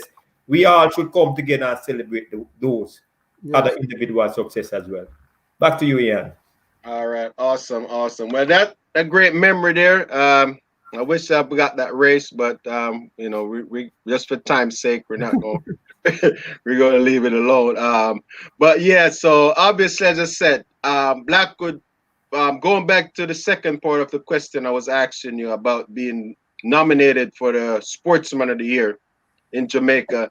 How did that make you feel at the time, just going back home and getting the award? And what was the award? It was a proud moment, because it's a very prestigious award in Jamaica sports. Very proud moment. I think the runner-up was Chris Gale. Okay. And when them called my name and mentioned that I'm the winner, I was like very elated, and it was a very proud moment. They gave me a trophy, a big trophy, but it's temporary. It's a temporary trophy, and then just for showcase, because it's big and extravagant. And they take it away and give you a smaller version for me to keep. Okay.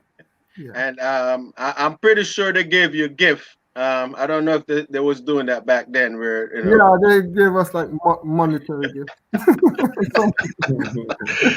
Well, Yeah.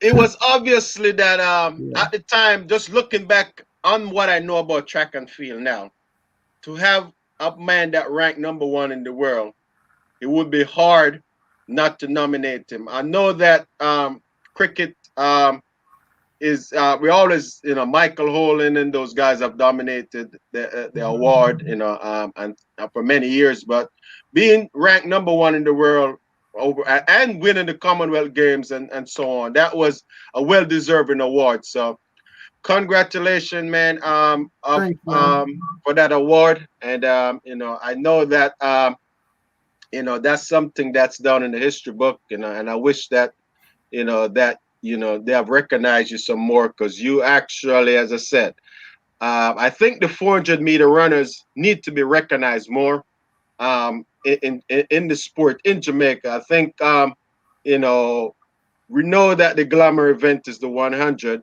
but I believe that during the time from we want to say from 98 down to about 2006, when there was 3 or 4 Jamaicans in the final. We haven't seen nothing like that. And as I said, Gregory could shed light on the drop of the level of the 400 in Jamaica.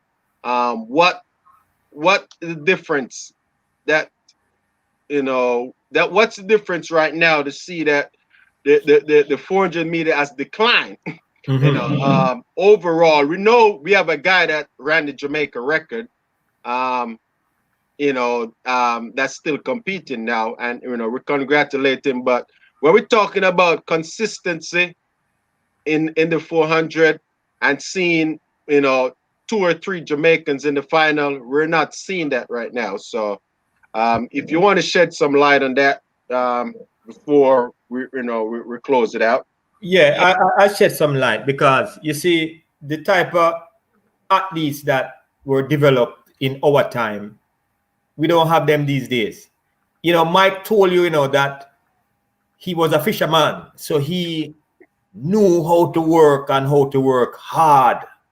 These young guys that we have now, they're fragile. Their ego, very fragile. They don't have that tenacity. They don't have that will to give it their all.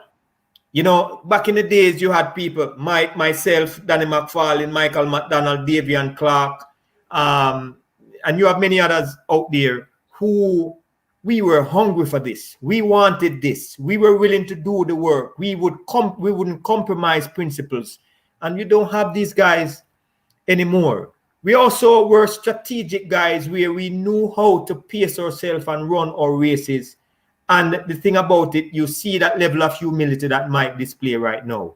We were knowledgeable about the event. These young guys, they just think that it's always about hard work. But even though some of them work hard, they lack the discipline, they lack the mental fortitude, and they lack the will to win.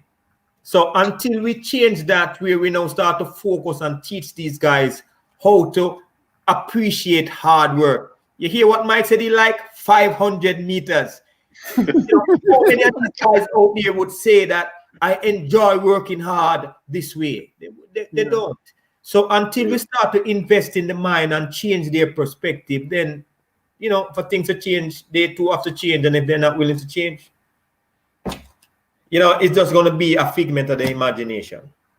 Well said. Well said. Yeah. So Blackwood, let's move a little bit. You know, before you know, we're going to go over a little bit of overtime right now, because we know you went back to the Olympic in 2004. So you was competing in an individual event in 2004. Yeah. Tell us about that. You know, how did your performance go, and how did you feel about it? Actually, I made the final. I got lane 1. I ended up 8th place. I was a little disappointed, not because of my placing, but I was kind of disappointed I get lane 1. But it's God willing, you know. There's no way my style of running I could be effective in lane 1. So I just go there, you know, and just run. Well, I know you know, you're a very tall guy, and you know, I know that you know, that it's everybody got to run, but I could see where you know, that could have been a disadvantage, but at the same time it's, you know, it's life. Yeah, it's life. We know Gregory ran in lane 8 in Sydney. And you know, I know he probably felt if he was in a better lane, he probably could have run. No, I really didn't care, you know. I really didn't care. In fact, you see, and this is why I would say to you, Mike, that it was your thinking that caused you not to get that, or to be more competitive. Because I remember in the Pan American Games, in the semi-final, they gave me lane 1, and I ended up running 44 in lane 1, and it was because I was hungry. I was coming back from, you know what I mean? But Gregory, remember, I mean, I have your foot speed, you know. Yeah, and that is true too. And you run upright. But what I'm saying here, Mike, is that the way you look at it, if you use your weaknesses to say you're going to be a contender, it's not going to happen. So you would have to see it and say, look, I know I'm tall, I know I run upright, but look, man, I'm gonna change the world today. You understand? Actually, I was trying up to the first 150. I was gone,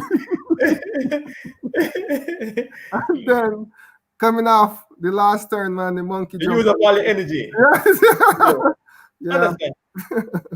Yeah.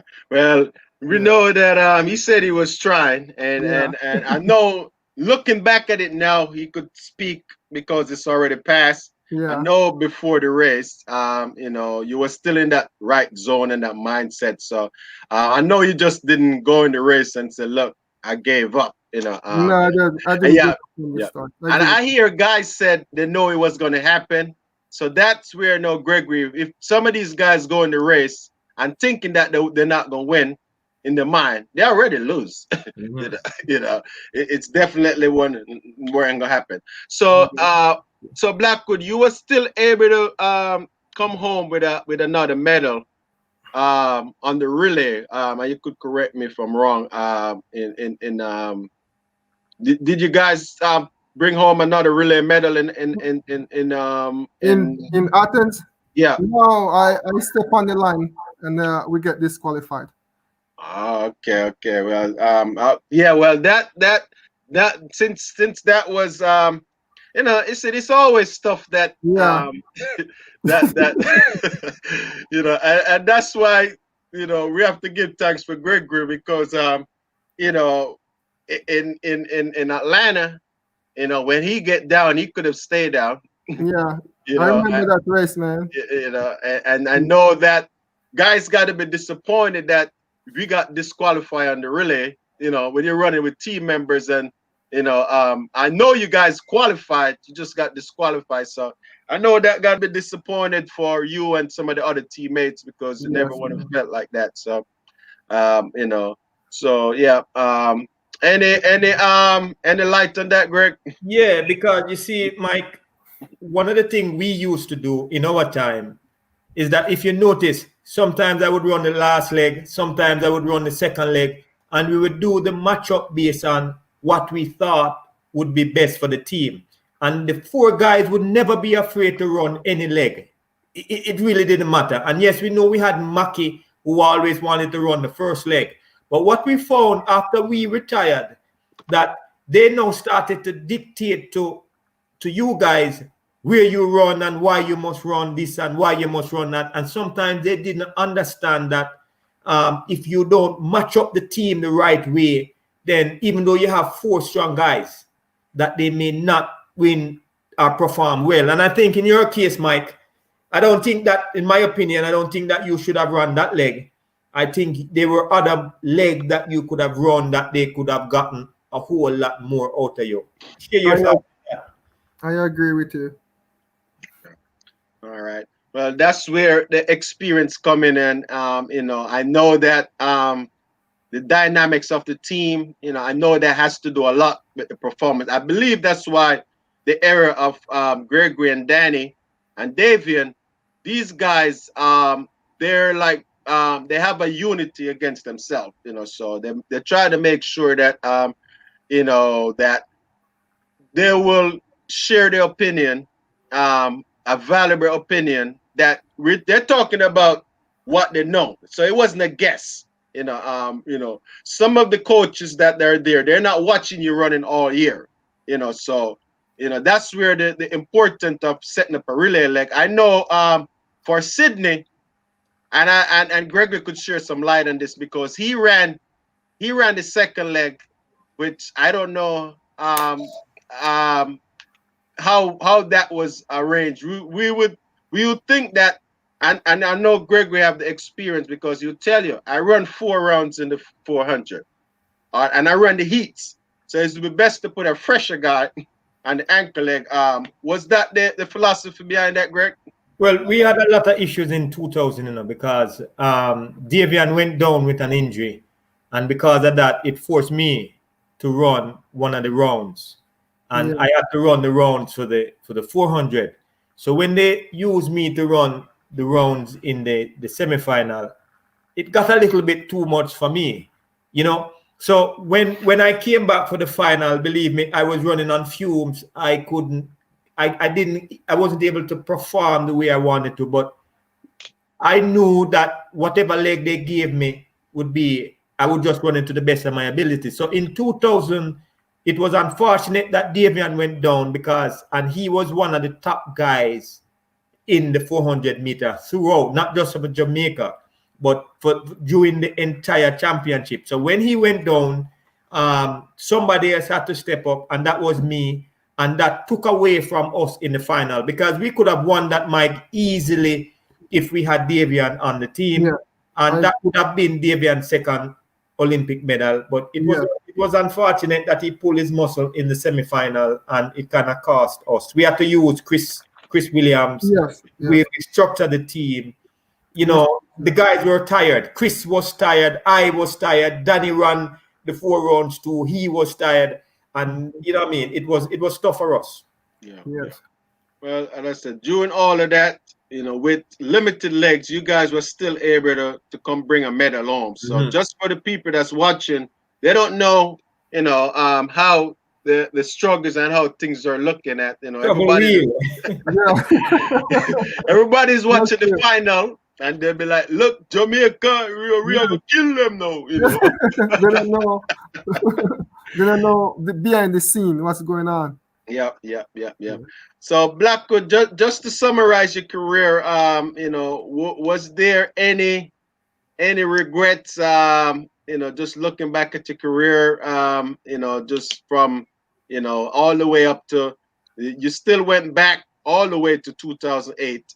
Went out for 2008. That's in Beijing, and you pretty much has a great career for around 10 years. From 98, you retire in 2009. But what would you say is the highlight of your career? What's your top three moment that you could say that that's something that's gonna stuck with me for the rest of my life? So my number one highlight would be the Commonwealth game, and number two would be the World Cup, Okay. and then I'll put my 8th place finish at the Athens game, Olympic final in there as well. All I right. get to running the Olympic final. Awesome, awesome, awesome. So, guys, you hear it. The Commonwealth Games for Michael Blackwood was his favorite. The Great Britain fans. I know you're well known for Great Britain over there. And just to shed a little bit about, because we didn't talk much about your first love. I know we talk a little bit about cricket. we talk a little bit about that, that you was playing cricket for most of the year in high school, But just tell us something that people might not know about you when it comes down to cricket. Just tell them what a specialist were you? What's your favorite part about cricket? Yeah. So basically I was a bowler, pace bowler. Everyone say I remind them of Courtney Walsh. Okay. Yes. That nice stride up and deliver. Gregory Mears used to be a batsman. My old singer them, me don't know. I would love to meet a pace bowler like you, Mike. Tall and fast. Yeah. But I get to represent at a youth level, Clarendon, and we made it all the way to the national championship. We played Kingston, and we won that championship. So as a youth cricketer, I used to represent Clarendon, and as a national champion in cricket. Okay. All right. I'm trying to get the best understanding of this question here.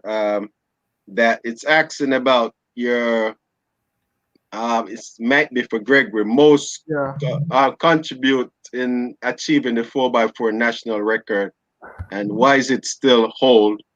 You mentioned hunger among the team. Each runner will, just talk about the national record, Gregory. I know you guys are still holding that record. So I think that record, we held that record. I think it's Danny McFarlane, myself, Michael McDonald, and Davian Clark. In fact, it was at the World Championship when we ran 2:56. I think we broke that record, the Pan American game record. We ran 2:57, and then we came back to the World Championship. I think it was in 1997 when we ended up finishing third, very close between the UK, ourselves, and the United States, and we ended up running 2:56 or 2:55 something, and that's a record that exists for Jamaica today. Okay. All right. So Blackwood, we want to ask you a few more questions and then let you go. So just to tell us a little bit about as an athlete. I know right now you are working in as a physical education coach. So just tell us now, how did your athletic experience now help you now to be a better teacher and an educator in what you're doing now? Yeah, my background helped me a lot. It allowed me to be a role model, a positive role model for the youngsters. I teach at the primary level, so that's what I want to do, because at that level that's the critical moment in the kids' development, and I want to bend the tree when it's young at that age, so they can learn how to take care of themselves health-wise. Think about teach them about adversities and perseverance, Yeah. and just teach them, how to take care of themselves. Okay. How is it like going to work knowing that you're running the Olympics and the students, they pretty much know that you're Olympian? You pretty have to, they always want to race you. What is it like to be around student that, know that you are running the Olympics? Yeah, first of all, they don't know what is the Olympics. You have to educate them about, because they're so young. Okay. And then show them a few videos, and then that light comes on in their head, and like, wow, coach, you're famous. And then, you teach them about the hard work, what it takes to become an Olympian. Okay. Is there any possibility that we'll see a young Blackwood on the track in one day? My oldest son, he's taking up interest in track and field. He runs the hurdle. He's a hurdler. Okay. He runs the 110 hurdle and 300-meter hurdle. Okay. And he can alternate and so on and so forth. Okay. All right. Well, you got a lot of people that you could call in. You got Danny, you got Gregory. He have wrote a book on the 400-meter hurdles. And I'm surprised. Just curious. That's one event you never considered trying. Another one that coaches always said I should, take up, but I never really have any interest in running over anything like that. Okay. I think I tried for 1 week, and then I said, Okay. All right. And one more question here before I let you get his final thoughts. And so what would you now say to the young runners now in Jamaica, in the US, that just in high school right now, they're running and they're looking for the next opportunity? What advice would you give to young athletes now that's coming up?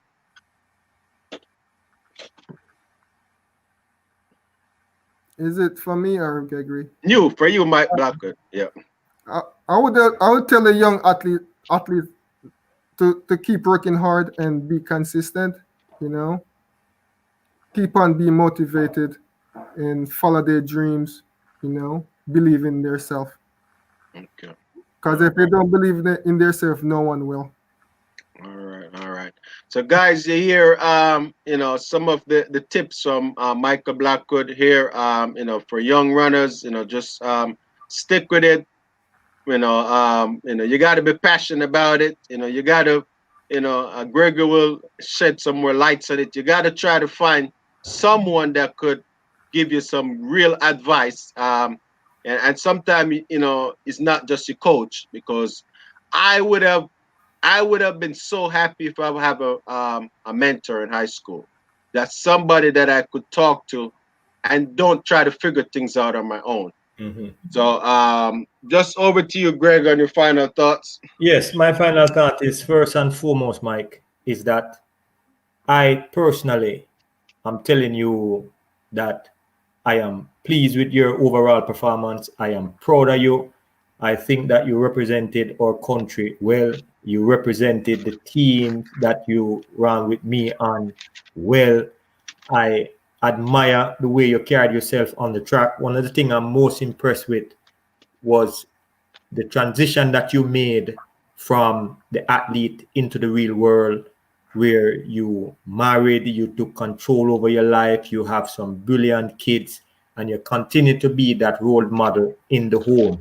I know your story because I was there from the beginning, and I saw all of your little moves and moving to Dallas. And, I can just imagine it as a friend. If I feel that way, I can imagine how Cheche feel and how your rest of family feel, because a lot of times athletes are not able to make the transition, and a lot of times people think too much of what it is and they complicate their lives. And you were able to walk away when you wanted to and how you want it to, and you live a life now where you're inspiring young people.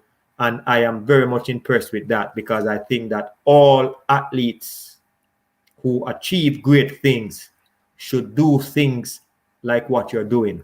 I will also encourage those people who are watching to say that it is time where we all look to mentoring as a way to help these young athletes and these young developing individuals, because it is needed. I'm tired of people making so many mistakes in their own lives because they can. I think it is a time where parents must take the handle and control their homes. I think fathers, we need more fathers like you, Mike, who can take control and make sure that the young men in your home, that they understand what respect is. So we need some of the young people and the people who are watching Ian and Ian Weekly to say enough is enough. I am going to step up my game. I'm going to be that role model, father, mother, brother, sister, because in a time like this, we need all the help we can get to make this world a better place. I wish you all the best, Mike, in all you do, and I pray that God will continue to bless and keep you and your family safe for 2021 and beyond. Thank you. The respect is mutual. Yeah, man. Yeah. All right, so Mr. Blackwood, as usual, you're gonna give me a good summary of what you, Michael Blackwood, how you want to be remembered as an athlete. Now that you're retired, we want you to put it on record. So when somebody say, "Oh, Michael Blackwood, we know that you're humbled. We know that you are, you let your performance speak for yourself." But just say, from your perspective, I know you got your son and daughters, you got your wife, and so how we want to remember as an athlete and as a husband and a father.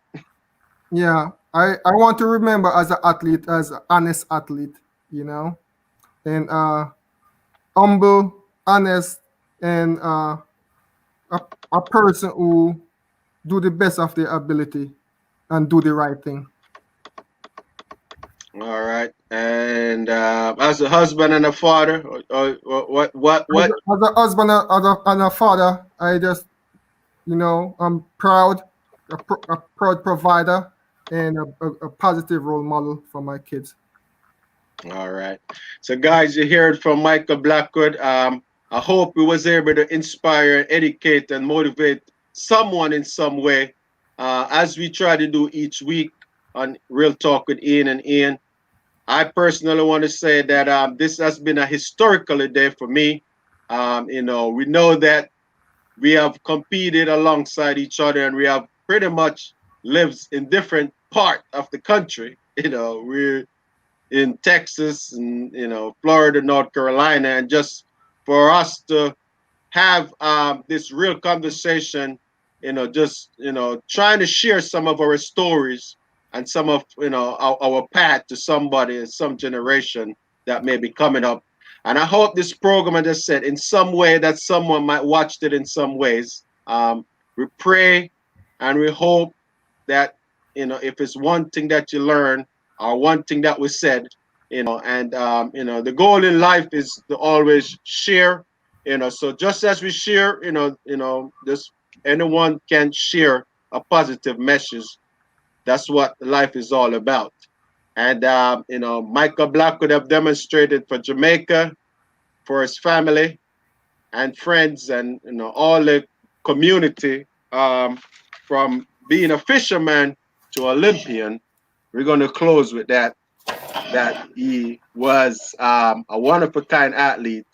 And I don't think you have ever found another athlete that was changed path and been so successful. So I pray, man, keep up the good work, and we look forward for great things again. You're going to continue to demonstrate yourself now as a father and a husband, and the successful career.